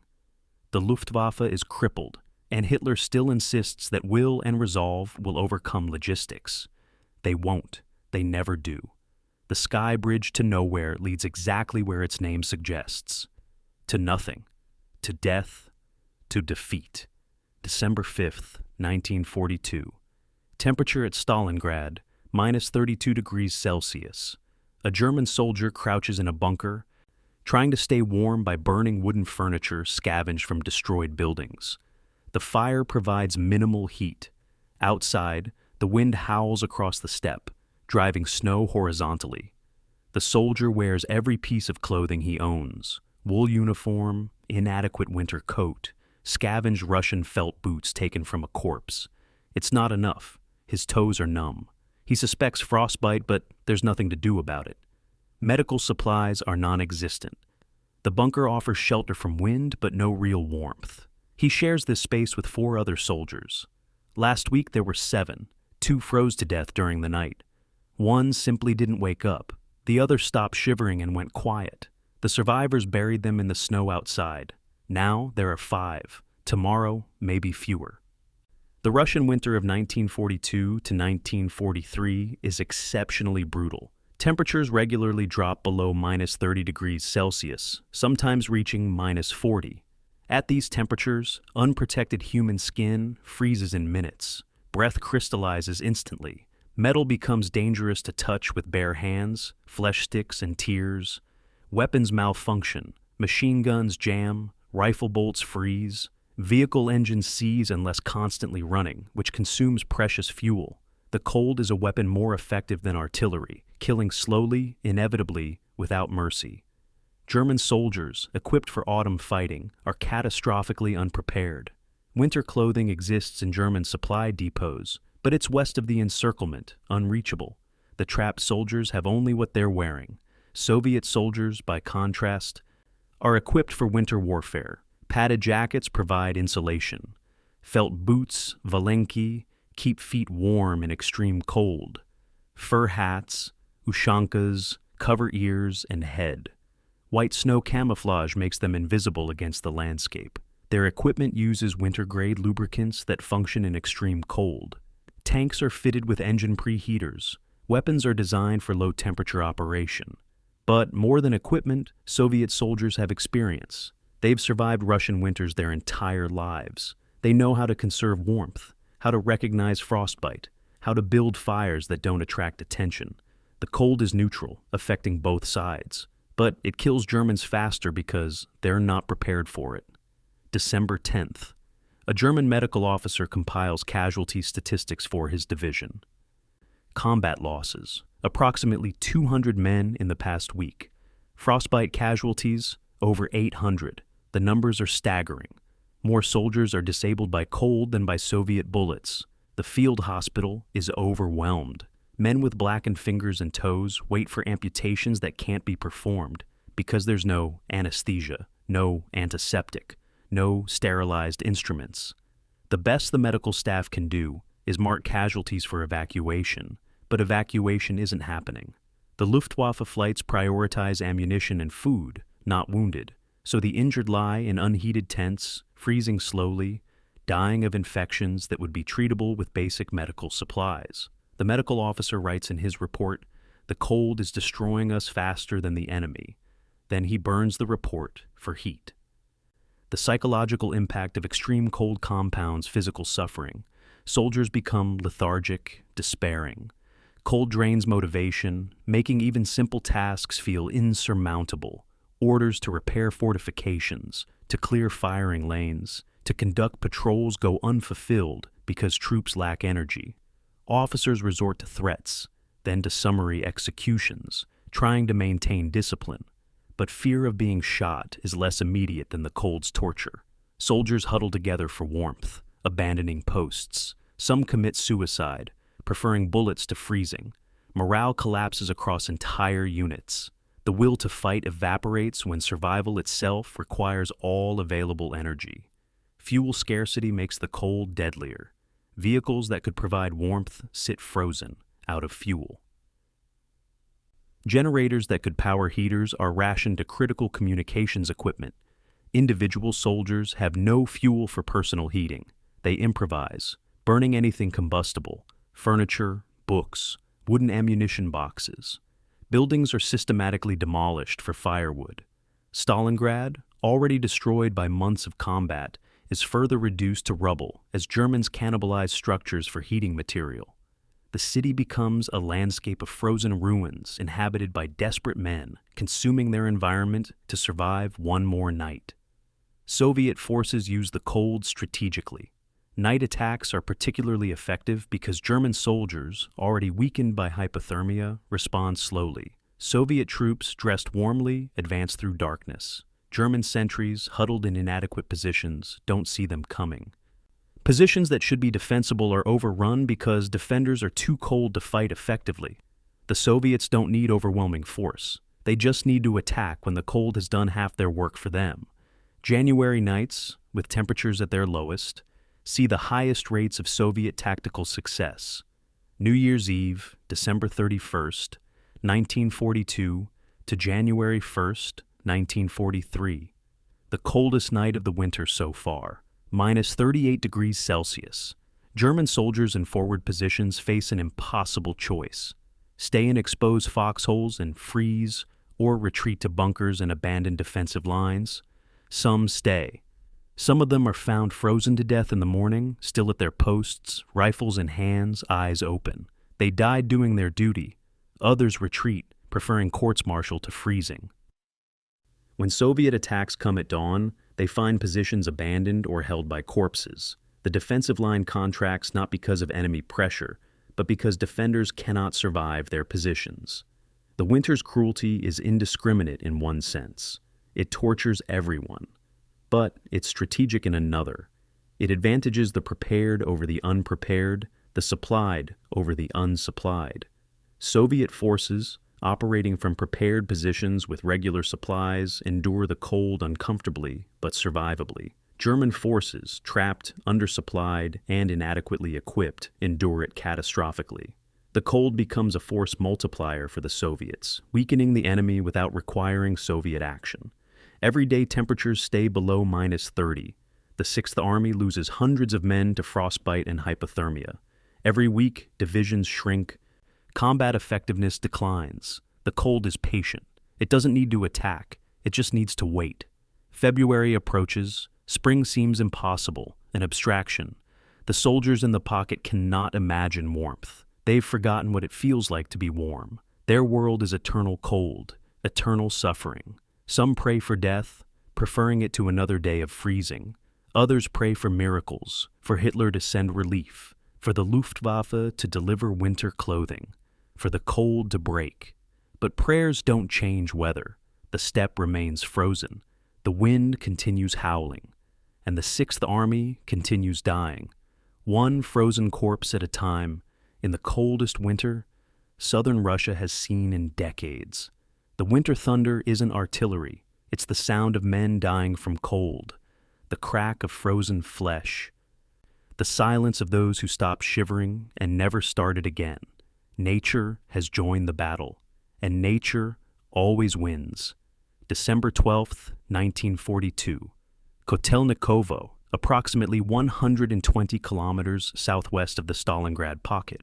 Field Marshal Erich von Manstein stands in his command post, studying maps of the relief operation. He's Germany's finest operational mind, the architect of the Ardennes breakthrough in France, the conqueror of Sevastopol. If anyone can achieve the impossible, it's him. But even Manstein knows the odds. He must assemble a relief force from scattered, exhausted units. He must drive across open steppe in winter, against an enemy that outnumbers him. He must reach the pocket before the Sixth Army starves or freezes. And he must do all this while Soviet forces strengthen their outer encirclement ring daily. It's perhaps the most difficult operational challenge of his career. He names the operation Winter Storm, Wintergewitter. It will be Germany's last chance to save the Sixth Army. Manstein's relief force is built around the 4th Panzer Army, commanded by General Hoth. The spearhead consists of the 57th Panzer Corps, the 6th Panzer Division, the 23rd Panzer Division, and the 17th Panzer Division. Total strength, approximately 47,000 men, 230 tanks, including some of Germany's newest equipment, Tiger tanks with 88mm guns and heavy armor, Panzer IVs with long-barreled 75mm cannons. On paper, a formidable force. In reality, divisions are under strength, worn down by summer and autumn fighting. Tanks are mechanically unreliable after months of continuous operations. Fuel is limited. But this is what Manstein has. He must make it work. The plan is straightforward in concept, brutal in execution. 4th Panzer Army will attack northeast from Kotelnikovo, driving toward the 6th Army pocket. The distance is roughly 120 kilometers. If they can reach the southern edge of the pocket, establish contact with Paulus's forces, they can create a corridor. Supplies can flow in. Perhaps the entire 6th Army can evacuate. But success requires multiple conditions. Manstein's force must break through Soviet defenses, maintain momentum despite counterattacks, and Paulus must be willing to break out from the pocket to meet them. That last condition is uncertain. Paulus has been ordered to hold Stalingrad. Will he disobey Hitler to escape? Manstein doesn't know. But the attempt must be made.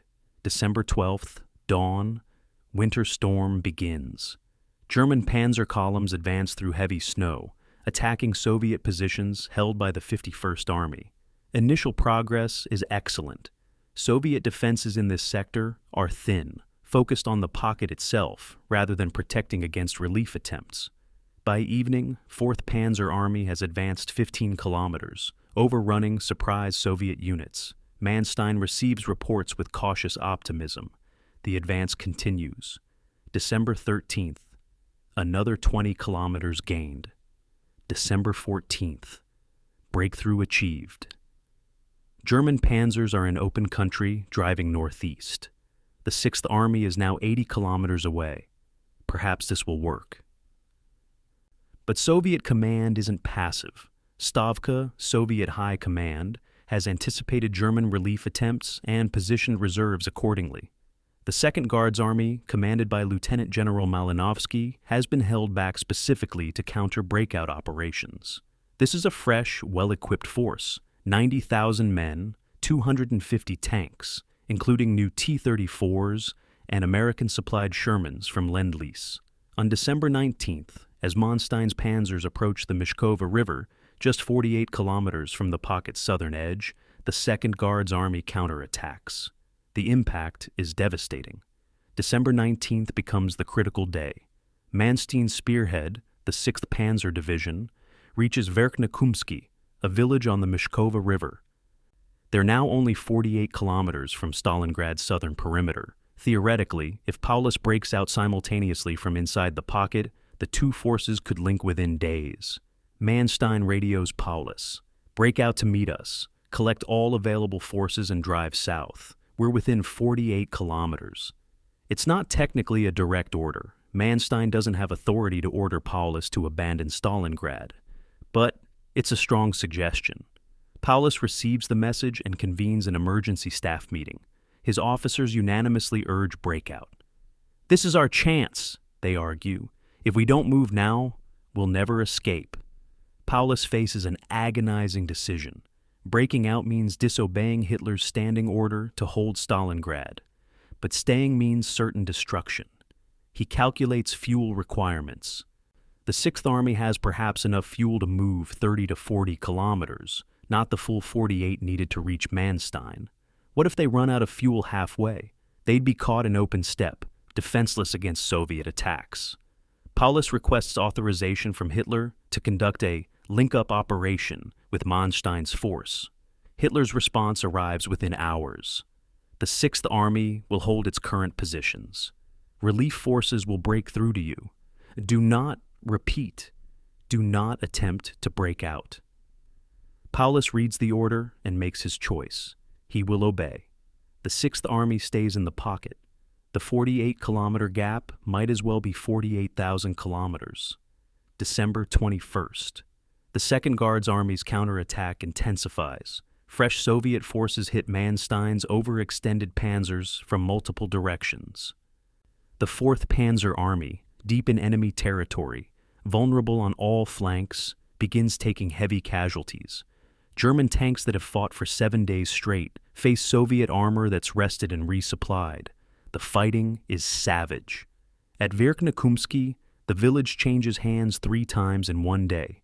German tankers report being outnumbered 3-1. Ammunition runs low. Fuel consumption exceeds supply deliveries. By evening, Manstein realizes the offensive has stalled. He cannot advance further. He might not even be able to hold current positions. December 23rd. Manstein makes the bitter decision to withdraw. Winter storm has failed.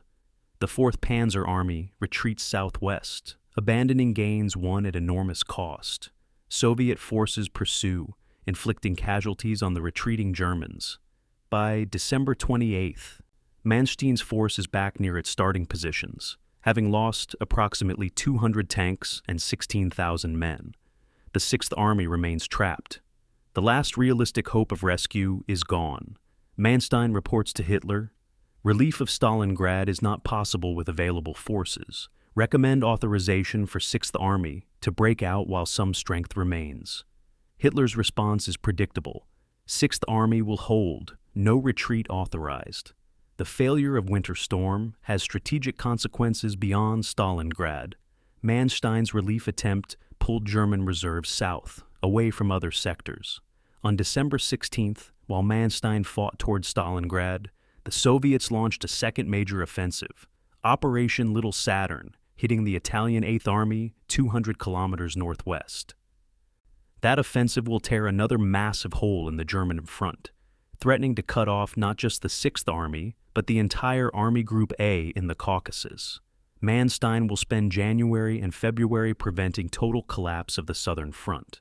Stalingrad becomes irrelevant to the larger strategic picture, but 300,000 men remain trapped in the pocket, irrelevant to everyone except themselves. Inside the pocket, soldiers watch for signs of Manstein's approach. They hear rumors of German panzers getting close. Some claim to see flares in the southern sky, signals from relief forces. But days pass. No rescue arrives. The rumors fade. Soldiers realize they've been abandoned. The relief that Hitler promised, that Göring assured, that Paulus believed would come, isn't coming. They're alone, surrounded, dying. The storm that was supposed to save them has blown itself out. Winter continues, and so does the suffering. 48 kilometers. That's how close they came to rescue. Might as well be the distance to the moon. December the 16th, 1942. The Don River, 200 kilometers northwest of Stalingrad. Italian soldiers of the 8th Army huddle in frozen trenches, trying to stay warm. They've been in Russia for 6 months, sent to support Germany's eastern campaign. Most are equipped with uniforms designed for Mediterranean climates. Their weapons are outdated, leftovers from the 1930s. Their officers are competent but realistic about their situation. They're holding a frontline position with inadequate equipment against an enemy that destroyed the Romanian armies in days. Morale is low. Then, at dawn, the horizon erupts. Soviet artillery, hundreds of guns, opens fire simultaneously. The Italian soldiers recognize what's coming. They've heard what happened to the Romanians. Now it's their turn. The barrage lasts 90 minutes. When it lifts, Soviet tank columns emerge from the snow. The Italian 8th Army begins to disintegrate. Operation Little Saturn is the Soviets' strategic follow-up to Operation Uranus. While the world focuses on Stalingrad, Soviet High Command launches a second massive offensive aimed at destroying the Italian 8th Army and breaking through German lines toward Rostov. If successful, this offensive will cut off Army Group A, 700,000 German soldiers fighting in the Caucasus, from the rest of the German front.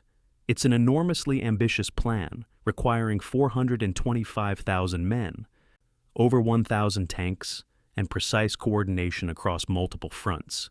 The Soviets have learned operational warfare. They're applying lessons with devastating effectiveness. The Italian 8th Army numbers approximately 220,000 men, organized into 9 divisions. They're spread across a 200-kilometer front, impossibly thin coverage. Italian anti-tank weapons, primarily 47mm guns, are ineffective against Soviet T-34 armor. Italian tanks, CV-33s and CV-35s, are light reconnaissance vehicles with machine guns, useless in tank versus tank combat. The Italians know they cannot hold against a determined Soviet attack. Their strategy has been to avoid provoking the enemy, hoping to survive the winter quietly. But the Soviets aren't giving them that option. December 16th and 17th. Soviet forces punch through Italian lines at multiple points. The Causeria Division is overrun in hours, suffering 80% casualties. The Ravenna Division attempts to establish a defensive line and is encircled by Soviet cavalry and armor working in combination. Italian soldiers surrender in thousands. Some fight desperately, dying at their posts, but most recognize futility when they see it. They throw down weapons and raise hands. Soviet processing centers are overwhelmed by the volume of prisoners. Entire Italian regiments cease to exist as functioning units within the first 2 days of the offensive. German units positioned between Italian sectors attempt counterattacks. The 19th Panzer Division launches a desperate assault trying to restore the front. But they're outnumbered and facing Soviet forces that have the initiative, momentum, and overwhelming firepower. The Panzer Division inflicts casualties but cannot stop the breakthrough. By December 18th, Soviet mechanized corps are driving deep into the German rear, advancing 50 to 60 kilometers beyond the original front lines. The gap in German defenses is now 100 kilometers wide. Through this gap pours Soviet exploitation forces, heading southwest toward Rostov, and the vital supply lines supporting Army Group A.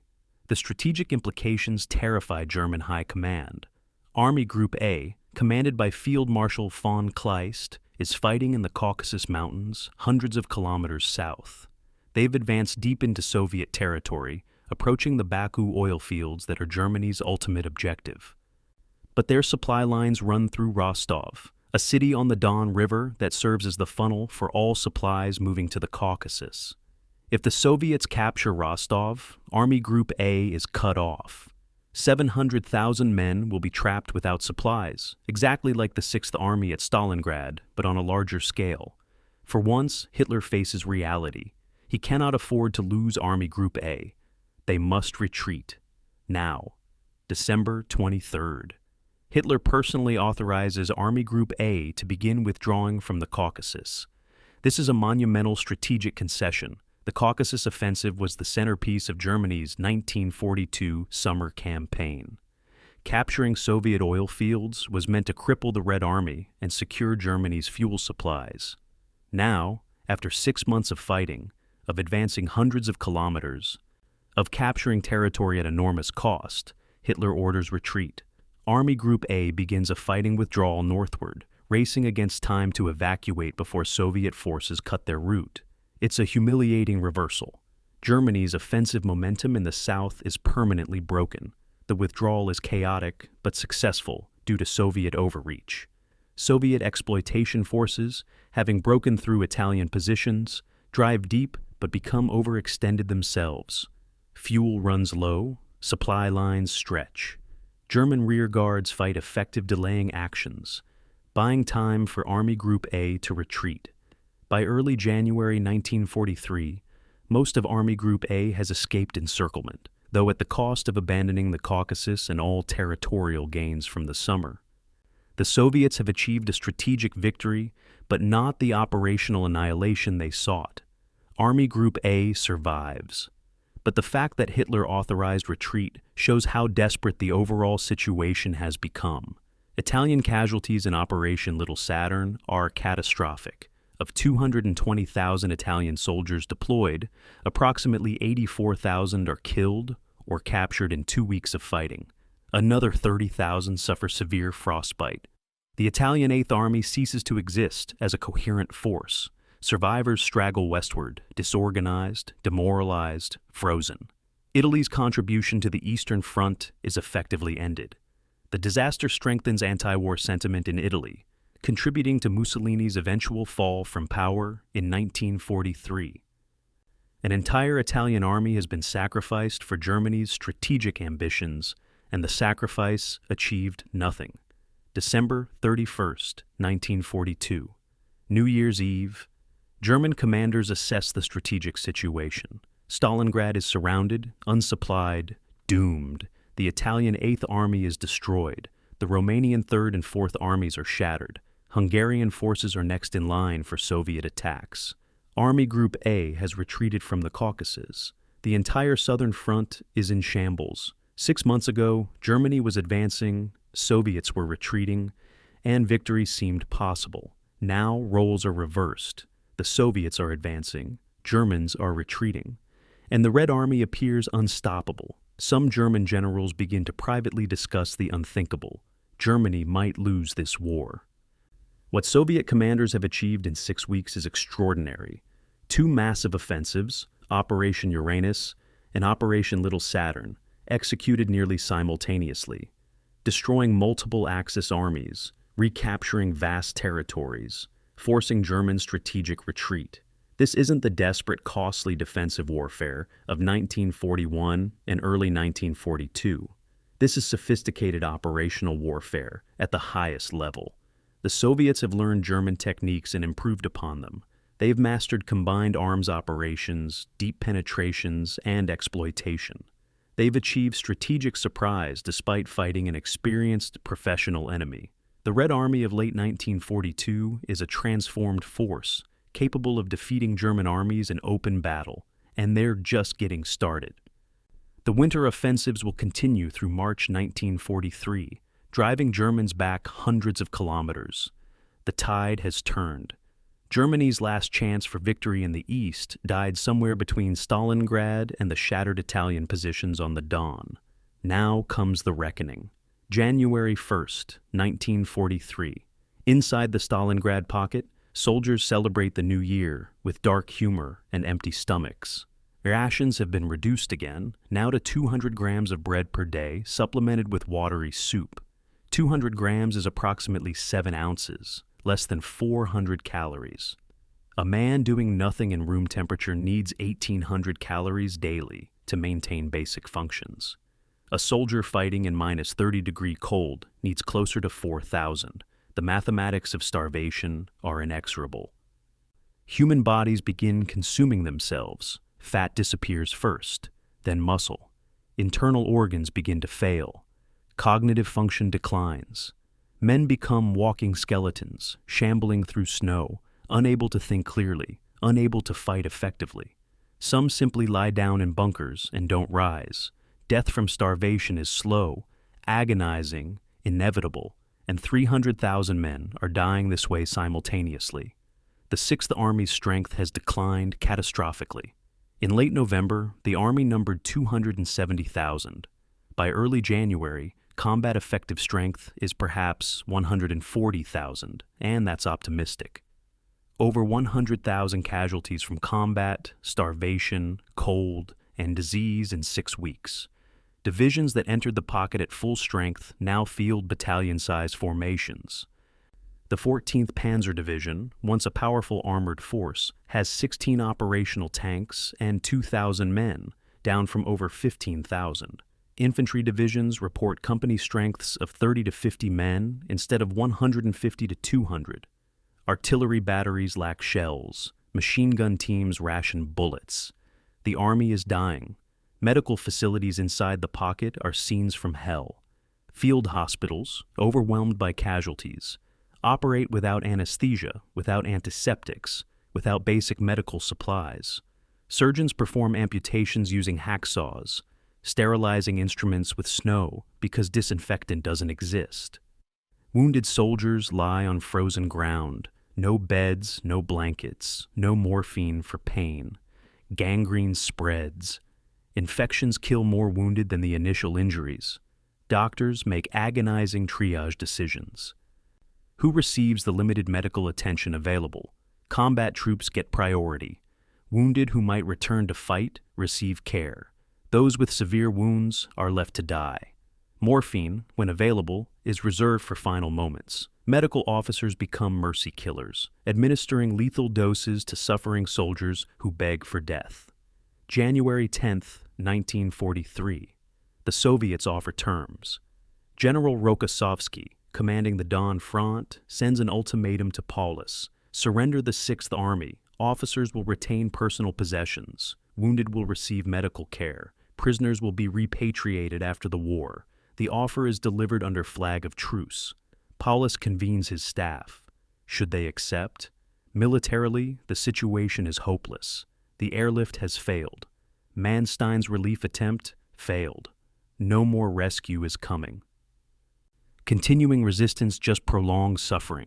But Hitler has explicitly ordered no surrender. Paulus refuses the Soviet terms.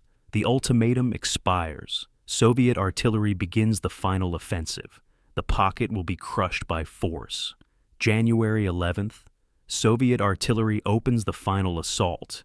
Thousands of guns fire into the compressed pocket. German defensive positions, weakened by starvation and inadequate supplies, collapse quickly. Soviet infantry and armor advance steadily, compressing the perimeter. German commanders attempt counterattacks, but lack forces for effective resistance. Soldiers are too weak to fight. Ammunition is too scarce to sustain defense.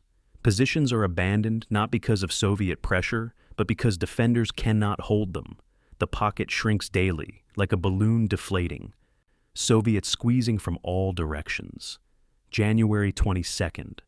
The most valuable remaining asset inside the pocket, Potomnik Airfield, falls to Soviet attack. This is catastrophic. Potomnik was the primary supply delivery point.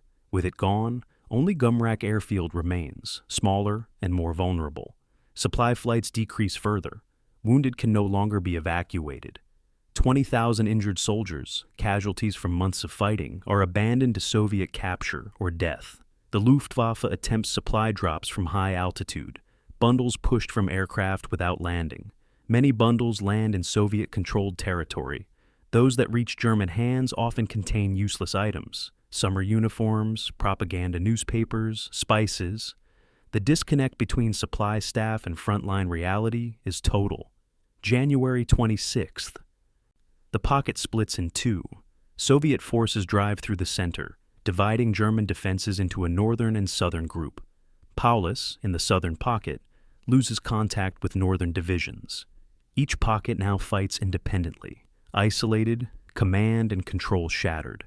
Radio communications are intermittent. Runners can't cross between pockets. Unity of command ceases to exist. Some German officers in the northern pocket consider surrendering independently. Others continue fighting, waiting for orders from Paulus that never come. The disintegration accelerates. Inside the southern pocket, conditions defy description. Soldiers occupy frozen ruins, burning anything combustible, eating anything remotely edible. Horses are long since slaughtered and consumed. Soldiers eat leather belts, boiled then gnawed for calories. Some reports, never verified but persistent, describe cannibalism. Certainly corpses are everywhere. Frozen bodies are stacked like cordwood, too many to bury in frozen ground.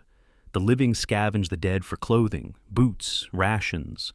German military discipline, legendary for its strictness, collapses. Soldiers refuse orders. Officers lack authority to enforce compliance. Men desert their posts, seeking shelter or food, or simply wandering in delirium until they freeze.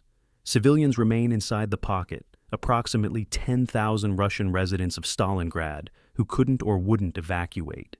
They're trapped alongside German soldiers, starving in basements and ruined buildings. The Germans cannot feed their own troops, much less civilians. Some Russian civilians scavenge in no man's land between German and Soviet positions, desperately seeking food. Many are shot by both sides, others freeze. The suffering is universal, indiscriminate. Nationality doesn't matter when everyone is starving. The pocket becomes a place where humanity itself seems to die, where soldiers and civilians alike reduce to base survival instinct, devoid of mercy or hope. January 31st approaches. The end is visible. Soviet forces have compressed the southern pocket to a few square kilometers. German defensive lines barely exist. Organized resistance is sporadic. Some units fight to the last round. Others surrender at first opportunity. Officers write final letters, knowing they won't be sent, expressing regrets, apologizing to families, trying to explain what happened here. How did elite German armies, conquerors of Europe, end like this? Surrounded, starving, frozen, dying in a Russian city's ruins. The letters attempt explanations: strategic overextension, Hitler's intransigence, Soviet strength. But mostly the letters express incomprehension. We followed orders, we fought bravely, we trusted our leaders, and we died for nothing. The cauldron has boiled away everything except despair. Soon, it will boil away life itself. The death throes are ending. Final surrender is hours away. January 30th, 1943, evening. General Friedrich Paulus sits in his headquarters bunker in Stalingrad's Univermag department store basement.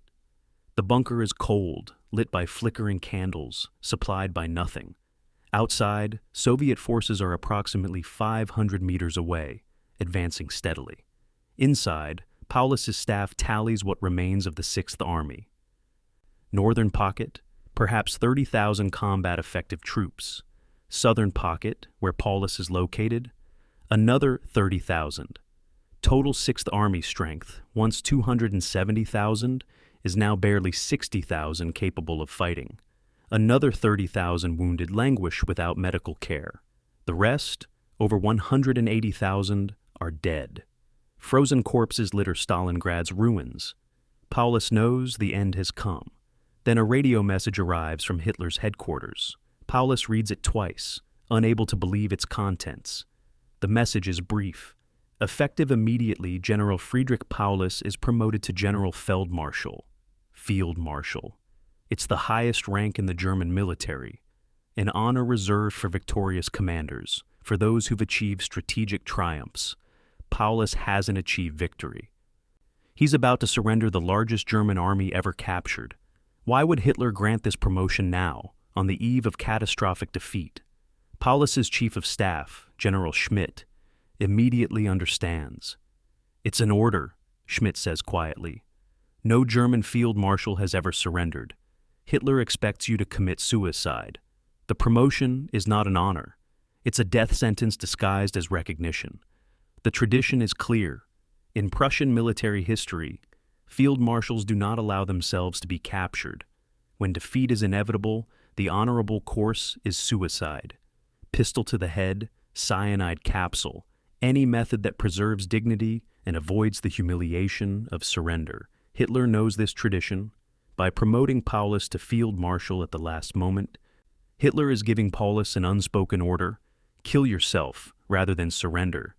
It's manipulation, cynical and ruthless, exploiting military honor code to avoid the propaganda disaster of Germany's most senior field commander being paraded before Soviet cameras. Paulus faces the decision that will define his legacy. Does he obey the implicit command to commit suicide, or does he reject Hitler's manipulation and accept capture? The arguments for suicide are powerful. Honor demands it. Tradition expects it.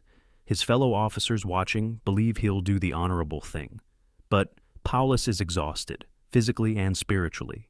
He's watched his army die slowly for 2 months. He's obeyed Hitler's orders even when those orders were insane. He's sacrificed 270,000 men for nothing. Now, Hitler wants him to kill himself to avoid embarrassment. Paulus's obedience finally breaks. I will not give Hitler that satisfaction, he tells Schmidt. If he wants me dead, he can shoot me himself. I will not commit suicide. January 31st, 1943, 6 o'clock in the morning. Soviet troops surround the Univermich building. A Soviet lieutenant with a flag of truce approaches the entrance. He's met by German officers who negotiate brief terms. Paulus will surrender personally. Officers may retain personal sidearms. Wounded will receive medical treatment. The surrender is formalized quickly. Soviet soldiers descend into the bunker complex. They find Paulus in his office, sitting at a desk, wearing full-dress uniform despite the conditions. He's shaved, groomed, maintaining dignity even in defeat. The Soviet officers are surprised. They expected a fighting general, defiant and dramatic. Instead, they find a bureaucrat, exhausted and resigned. Paulus surrenders without ceremony. I am placing myself under your protection, he tells the Soviet commander. The southern pocket has fallen. Hitler receives news of Paulus's surrender with rage. Paulus should have shot himself, Hitler shouts at staff officers in the Wolfschanze. He had a pistol. How could he lack the courage to point it at his own head? Hitler's fury reveals his calculation. The promotion was meant to pressure Paulus into suicide. Paulus's refusal is personal betrayal in Hitler's mind. The propaganda value of a captured field marshal is enormous. The Soviets will parade him, interrogate him, use him for propaganda. Hitler's anger isn't moral outrage. It's frustration that his manipulation failed. Paulus chose life over honor, self-preservation over the code that Hitler tried to exploit. February 2nd, 1943. The Northern Pocket surrenders. General Strecker, commanding the last organized resistance, sends a final radio message to Hitler. 11th Corps and attached troops have fought to the last man and the last round. Long live Germany. Then he surrenders to Soviet forces. With this, the Battle of Stalingrad ends. The 6th Army ceases to exist. 238,000 German and Axis soldiers are casualties. 147,000 dead. 91,000 captured. The Soviets march prisoners westward in columns that stretch for kilometers. Emaciated men in rags stumble through snow, guarded by Soviet soldiers who look healthier. better fed, victorious. Paulus's surrender becomes a turning point in his personal story. He's transported to Moscow, interrogated extensively, eventually moved to a prisoner camp where senior German officers are held. Over time, Paulus undergoes a transformation. The loyal officer who refused to disobey Hitler becomes a critic of the Nazi regime. By 1944, Paulus publicly denounces Hitler, calls for Germany to surrender, participates in Soviet propaganda broadcasts. After the war, he testifies at Nuremberg trials against Nazi war criminals. He lives in East Germany until 1957, dying in West Germany shortly after. His legacy is complex. The general who obeyed Hitler into catastrophe, then betrayed him by refusing to die on command. The promotion that was meant to manipulate Paulus into suicide instead highlighted Hitler's callousness. Hitler didn't care about Paulus as a person, only as a propaganda symbol. When Paulus failed to play his assigned role, Hitler discarded him with contempt. But Paulus's choice to surrender rather than commit suicide saved his life and allowed him to eventually speak against the regime he'd served. In a strange way, refusing Hitler's implicit order was the first independent decision Paulus made in the entire Stalingrad campaign. It came too late to save his army, but it saved him. And it demonstrated that even within Germany's rigid military culture, individuals could still choose their own path, even when every tradition and expectation demanded otherwise. The field marshal who surrendered became a symbol himself. Not of German military prowess, but of its limits. The Prussian military tradition that valued obedience above thought, honor above life, tradition above reality. Paulus was created by that system, promoted within it, destroyed by it. His surrender was its failure as much as his own. No amount of honor or tradition can overcome logistical reality. No willpower can substitute for food, fuel, and ammunition. And no commander, no matter how obedient, should sacrifice hundreds of thousands of men to preserve an abstraction like honor. Paulus learned these lessons too late, but at least he lived long enough to understand them. Most of his soldiers didn't. February 2nd, 1943. Morning. Soviet soldiers raise flags over Stalingrad's ruins. The city, fought over for 6 months, is finally Soviet. But it's barely recognizable as a city. Factories are skeletal frameworks of twisted metal. Apartment buildings are hollow shells. Streets are impassable with rubble. The Volga River embankment, where Soviet defenders held their last positions in November, is now far behind Soviet lines. The German threat has been eliminated. The victory is total, but the cost is staggering. Soviet commanders begin counting casualties. The numbers are almost incomprehensible. Operation Uranus and the subsequent encirclement and destruction of the Sixth Army cost the Red Army approximately 478,000 casualties. Killed, wounded, and missing. That's nearly 500,000 Soviet soldiers. Germany and its Axis allies suffered even more catastrophically. The Axis casualty totals from November 1942 through February 1943 are devastating. The German Sixth Army, 238,000 casualties out of 270,000 original strength, 88%, 147,000 confirmed dead, 91,000 captured, of whom only 5,000 will survive Soviet captivity to return to Germany years later. The Romanian Third and Fourth Armies, combined casualties of approximately 158,000. The Italian Eighth Army, destroyed in Operation Little Saturn, 84,000 casualties. The Hungarian Second Army, attacked in January operations, over 100,000 casualties. Total Axis losses in the Stalingrad strategic operation, over 600,000 men.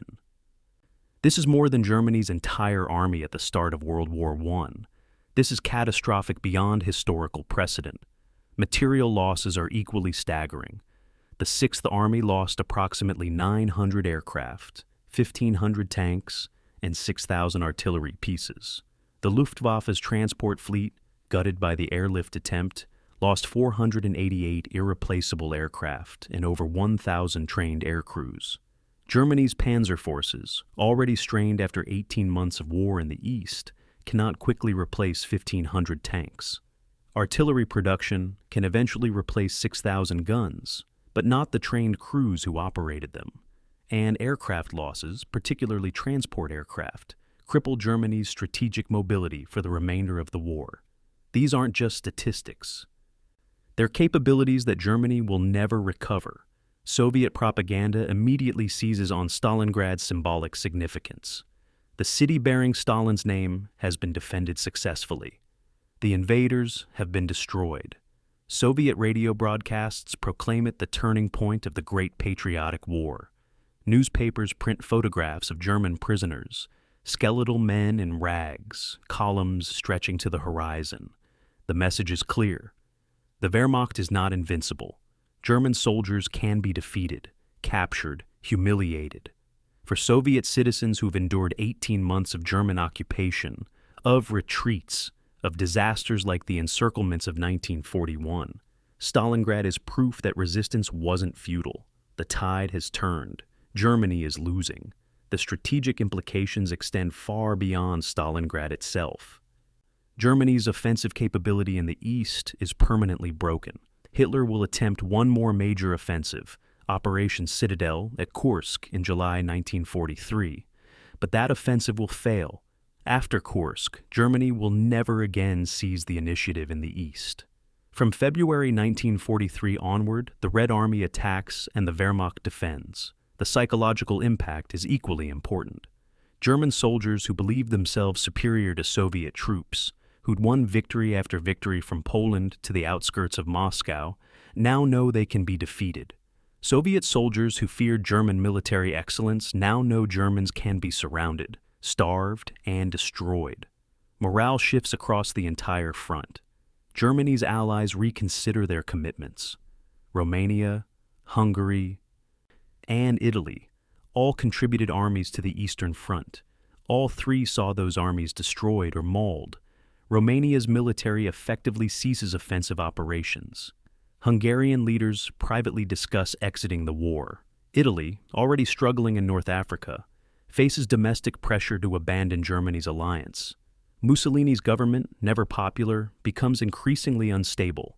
By July 1943, Mussolini will be overthrown, and Italy will seek armistice with the Allies. Stalingrad's disaster contributes directly to the fracturing of the Axis alliance.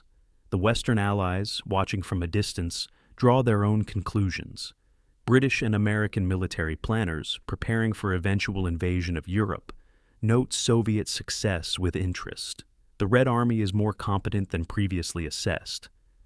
They're capable of sophisticated offensive operations. This means two things. First, the Soviets will likely defeat Germany even without significant Western assistance, though at terrible cost. Second, the post-war European balance of power will tilt Soviet. Stalingrad begins the process that leads to Cold War geopolitics. Soviet armies that stop at Stalingrad in 1942 will eventually reach Berlin in 1945. The territories they liberate will become Soviet sphere of influence. Stalingrad isn't just a tactical victory, it's the beginning of Soviet superpower status. For Germany, Stalingrad marks the transition from conquest to survival. Hitler's grand strategy of Eastern expansion, of capturing Soviet resources, of creating Lebensraum for German colonization, is dead. Now the goal is preserving territory already held, preventing Soviet advance, buying time for miracle weapons that never arrive. German generals begin privately discussing the need for negotiated peace. Hitler refuses to consider it.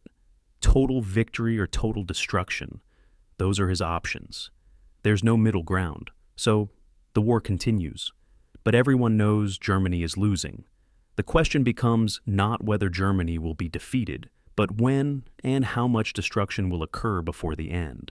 Soviet military doctrine is validated.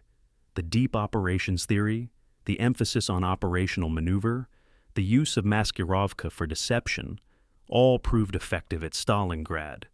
These principles will guide Soviet operations for the remainder of the war. Encirclements become standard Soviet tactics.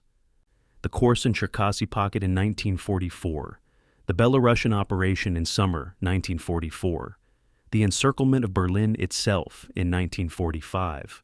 The Soviets learned from German victories in 1941. Now they apply those lessons better than the Germans ever did. The students have become masters. The teachers are in retreat. February 1943. Western newspapers declare Stalingrad a turning point. Time magazine will name Stalin Man of the Year for 1942. Soviet victory at Stalingrad receives global recognition. But for the soldiers who fought there, survivors among the rubble, the reckoning is personal. Soviet soldiers who defended the city count comrades lost. German prisoners trudging westward face years of captivity, starvation, forced labor. Most will never see Germany again. The civilian population of Stalingrad, those who survived 5 months of bombardment and street fighting, return to find their city erased. Rebuilding will take years. The scars, physical and psychological, will last generations. Wars have statistics, casualties, equipment losses, territorial gains. But wars are experienced by individuals who bleed, starve, freeze, and die. Stalingrad's reckoning isn't just strategic, it's human. And the human cost, 600,000 Axis casualties, 500,000 Soviet casualties, uncounted civilian deaths, is almost too large to comprehend. But we must try, because forgetting such costs makes repeating them possible. Stalingrad is over. The fighting has stopped. The casualties are counted. Now comes the analysis. How did this happen? How did Germany's 6th Army, an elite force that conquered France in 6 weeks, end up surrounded and destroyed in a Soviet city? Military historians will study this question for decades. The answers are complex, layered, involving strategic errors, tactical failures, intelligence breakdowns, and individual decisions that compounded into catastrophe. This isn't just a story about one battle. It's a case study in how modern wars are won and lost. And the lessons apply far beyond 1943. First, strategic overextension. Germany invaded the Soviet Union in June 1941 with finite resources. The Wehrmacht was powerful, but not unlimited. By summer 1942, German forces were stretched across a front that ran from Leningrad in the north to the Caucasus Mountains in the south, approximately 2,500 kilometers. No army in history had successfully maintained offensive operations across such distances. Germany tried anyway. The drive towards Stalingrad and the Caucasus oil fields represented the extreme southern extension of German operations. The 6th Army was pushing eastward into a narrowing corridor with vulnerable flanks. This is operationally insane unless the flanks are secured. They weren't. Second, reliance on weak allies. Germany needed Allied forces to cover the frontage it couldn't cover itself. Romanian, Italian, and Hungarian armies were positioned on the 6th Army's flanks. These armies were equipped with obsolete weapons, poorly supplied, inadequately trained for modern mechanized warfare. German commanders knew this. Reports documented Romanian weaknesses. Yet these forces were left in critical positions because Germany had no alternative. When the Soviets attacked exactly where German intelligence should have expected, the Allied armies collapsed immediately. The German strategic position was built on foundations that couldn't support it. The structure was doomed before the first shot was fired. Third, intelligence failure. German military intelligence, Fremde Heere Ost, catastrophically underestimated Soviet capabilities. They estimated Soviet reserve strength at 400,000 troops. The actual number was over 1 million in the Stalingrad sector alone. How did they miss this? Partly arrogance. German officers believed Soviets were incompetent, incapable of sophisticated deception. Partly focus. German attention was fixed on Stalingrad city, not the operational environment surrounding it. Partly effective Soviet Maskirovka. The Soviets moved 1 million men into position without German reconnaissance detecting it. That's not luck. That's systematic deception executed brilliantly. German intelligence failed at every level: collection, analysis, and dissemination. Commanders made decisions based on false information. Those decisions killed hundreds of thousands of men. Fourth, Hitler's rigidity. When the encirclement occurred, the 6th Army had approximately 48 hours to break out with reasonable probability of success. German staff officers calculated odds at 60 to 70% if breakout occurred between November 21st and 23rd. But Hitler forbade retreat. Why? Multiple factors. Psychological. Hitler believed retreat was admission of weakness. Strategic. Losing Stalingrad threatened the entire southern front. Symbolic. The city bore Stalin's name. But underlying all these reasons was Hitler's fundamental misunderstanding of modern warfare. He believed willpower determined outcomes. He believed German soldiers could achieve the impossible through sheer determination. He was wrong. Logistics determines outcomes. Armies without supplies die, regardless of willpower. Hitler's order to hold Stalingrad was military malpractice. Paulus's decision to obey it was fatal. Fifth, the airlift delusion.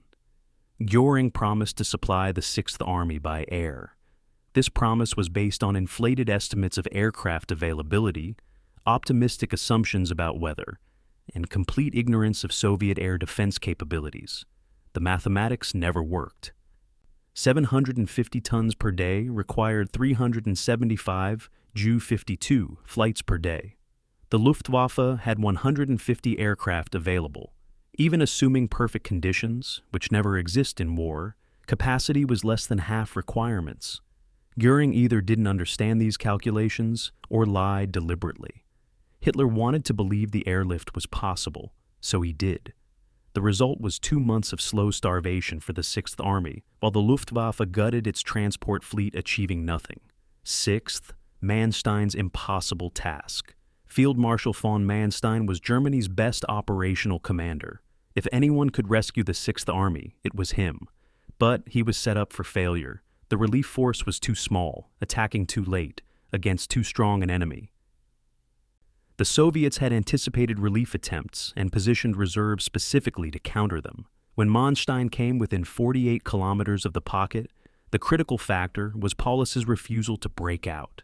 If Paulus had driven south while Manstein attacked from the south, they might have linked. Probably not, given Soviet strength, but possibly. Paulus's obedience to Hitler's order to hold Stalingrad meant Manstein's offensive achieved nothing except further casualties. The relief attempt highlighted a systemic problem. German commanders were individually competent but strategically incoherent. Hitler gave contradictory orders: hold Stalingrad, but also rescue the Sixth Army, and expected subordinates to resolve the contradiction. They couldn't. Comparing Stalingrad to historical precedents provides context. Cannae. Hannibal's victory over Rome in 216 BC is often cited as the classic double envelopment, but Cannae involved 50 to 70,000 Romans, not 270,000 Germans. Tannenberg, Germany's victory over Russia in 1914, encircled approximately 150,000 Russians. Stalingrad is larger than both by orders of magnitude. It's the largest successful encirclement in military history. The scale of the operation, coordinating 3 Soviet fronts totaling over 1 million men to simultaneously attack, break through, and link up, is unprecedented. Soviet operational art reached maturity at Stalingrad. What if Paulus had broken out? Military historians have wargamed this scenario repeatedly. If the Sixth Army had attacked westward between November 21st and 23rd, they probably would have suffered 30 to 40% casualties, but extracted the majority of the force. That's still 60 to 80,000 casualties. A disaster, but far better than total annihilation. The Sixth Army would have survived as a functioning formation. German defensive positions could have been established on the Don River. The strategic situation would still favor the Soviets, who achieved breakthrough and were exploiting success, but Germany wouldn't have lost an entire army. The psychological impact of Stalingrad on both German and Soviet morale would have been reduced. Would this have changed the war's outcome? Probably not.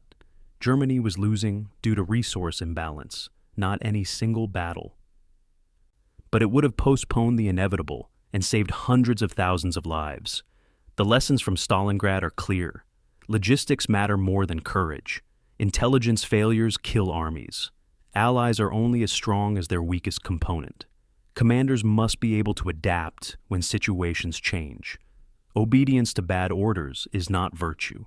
It's negligence. Airlift cannot substitute for ground supply lines. Symbolic objectives aren't worth operational catastrophe. These lessons seem obvious in hindsight. They were obvious to many German officers at the time, but the system prevented them from being applied. Hitler's dictatorship created a command structure where bad decisions couldn't be questioned.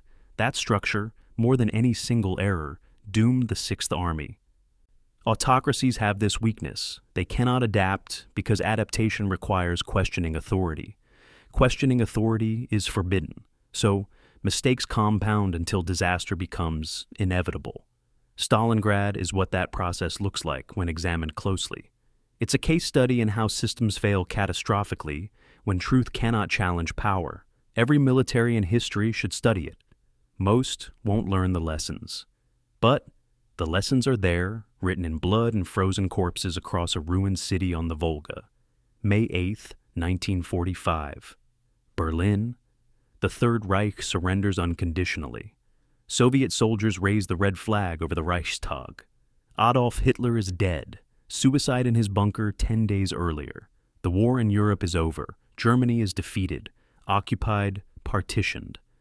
From the ruins of Stalingrad to the rubble of Berlin is 2 years and 3 months. The connection is direct. The army that might have defended Berlin was destroyed at Stalingrad.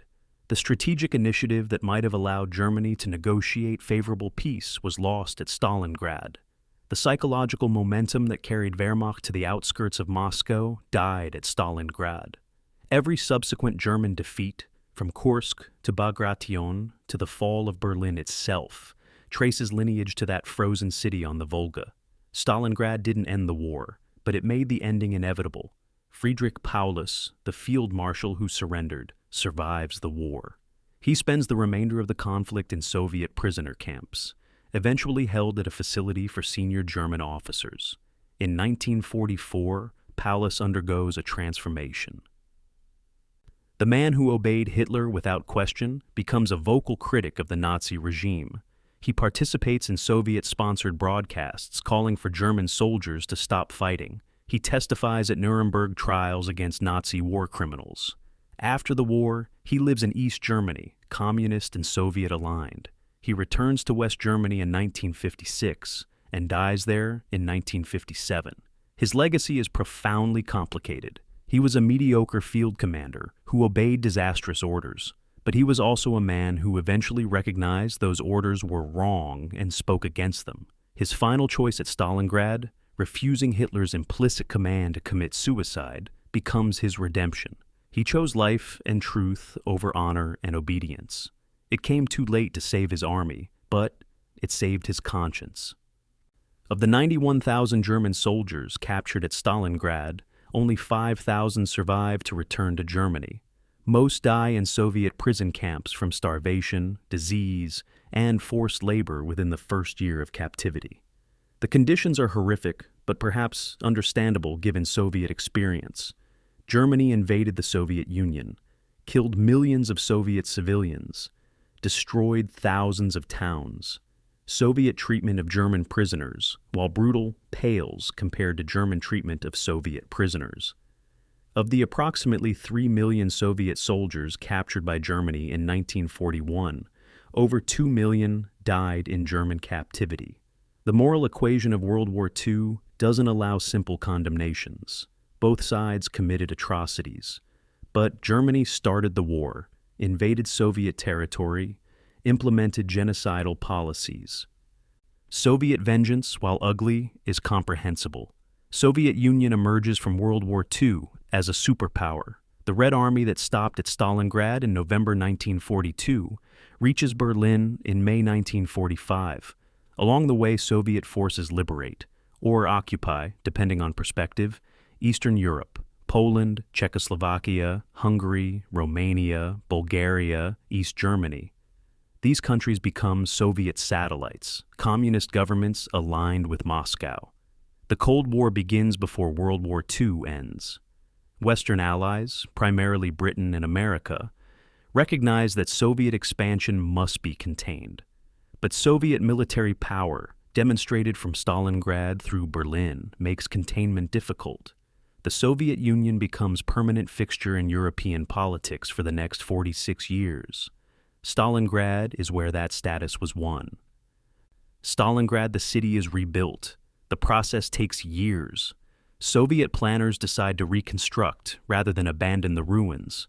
The city becomes a symbol of Soviet resilience. Massive memorials are erected. The largest is Mamayev Kurgan, a hill that was strategic position during the battle. Atop the hill stands "The Motherland Calls," a statue 85 meters tall, depicting a woman raising a sword, calling citizens to defend the homeland. It's one of the tallest statues in the world, visible for kilometers. The city itself is renamed Volgograd in 1961 during de-Stalinization. But in popular memory, it remains Stalingrad. The battle defined the city more than any other event in its history. For Soviet citizens, Stalingrad becomes the defining symbol of the Great Patriotic War, more than Moscow's defense, more than Leningrad's siege, more than the final assault on Berlin. Stalingrad represents the moment when Soviet armies stopped retreating and started winning. Every Soviet child learns about Stalingrad in school. Veterans of Stalingrad are celebrated as heroes. The battle achieves mythic status, embellished by propaganda but rooted in genuine sacrifice and achievement. Soviet people endured unimaginable suffering during the war. 27 million Soviet citizens died. Stalingrad's victory provided narrative meaning to that suffering. We suffered, but we won. The cost was terrible, but the alternative was worse. Victory justified the price. For Germany, Stalingrad becomes symbol of hubris and catastrophe. The battle represents the moment when Hitler's strategic vision proved delusional. German military professionals, writing memoirs and histories after the war, blame Hitler personally for Stalingrad's disaster. He forbade the breakout. He promised impossible airlift. He refused to authorize Army Group A's retreat from the Caucasus until too late. All true. But German generals were complicit. They obeyed orders they knew were wrong. They prioritized careers over soldiers' lives. They enabled Hitler's worst instincts. Stalingrad is convenient scapegoat for German military, allowing them to preserve professional reputation by blaming political leadership. But the truth is more complicated. The military system that produced Paulus's obedience was German military culture, not just Hitler's dictatorship. Western historians debate Stalingrad's significance. Some argue it was the turning point of World War II, the moment when German defeat became inevitable. Others point to earlier battles, Moscow in winter 1941 and 42, where German offensive was stopped, or later, battles. Kursk in summer 1943, where German offensive capability was permanently broken. But there's consensus that Stalingrad had disproportionate psychological and symbolic impact. The battle was public, dramatic, prolonged. The world watched as German Sixth Army slowly died. The propaganda value of Stalingrad exceeded its tactical importance. It demonstrated to everyone, Germans, Soviets, Western allies, neutral nations, that Germany could be defeated. That psychological shift mattered enormously. The counterfactual is worth considering. What if Germany had won at Stalingrad? If the Sixth Army had captured the city, held it, and maintained supply lines, what happens? Soviet morale suffers. German strategic position in the south improves. The Caucasus campaign might succeed, capturing Soviet oil fields. But would this have changed the war's outcome? Probably not. Germany's fundamental problem was resource imbalance.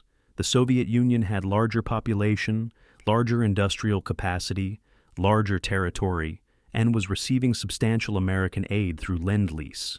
Even with Stalingrad victory, Germany would still face the problem of fighting a multi-front war against opponents with greater resources. Stalingrad accelerated German defeat. It didn't cause it. The cause was Germany starting a war it couldn't win. 90 years later, what does Stalingrad mean? For Russia, it remains symbol of resilience and sacrifice. For Germany, it's reminder of hubris's cost. For military professionals worldwide, it's case study in operational warfare. For historians, it's inflection point, where World War II's momentum shifted. For human beings, it's monument to suffering. Over 1 million casualties, soldiers and civilians, Soviet and Axis, dead or wounded in 5 months of fighting over one city. The numbers are so large they become abstract, but each number was a person. Someone's son, father, brother, husband. Someone who laughed, loved, hoped, dreamed. All of them sacrificed to strategic objectives that proved meaningless. Because Stalingrad didn't need to happen, the city had no inherent value. Its importance was symbolic, derived from Stalin's name. Hundreds of thousands died fighting over a symbol. That's the ultimate lesson. Symbols aren't worth human lives. But we forget this lesson constantly. We go to war over flags, over honor, over abstractions. And we die, just like the soldiers in Stalingrad's ruins. The echoes continue. The consequences endure, and the dead remain silent, unable to tell us we're making the same mistakes again.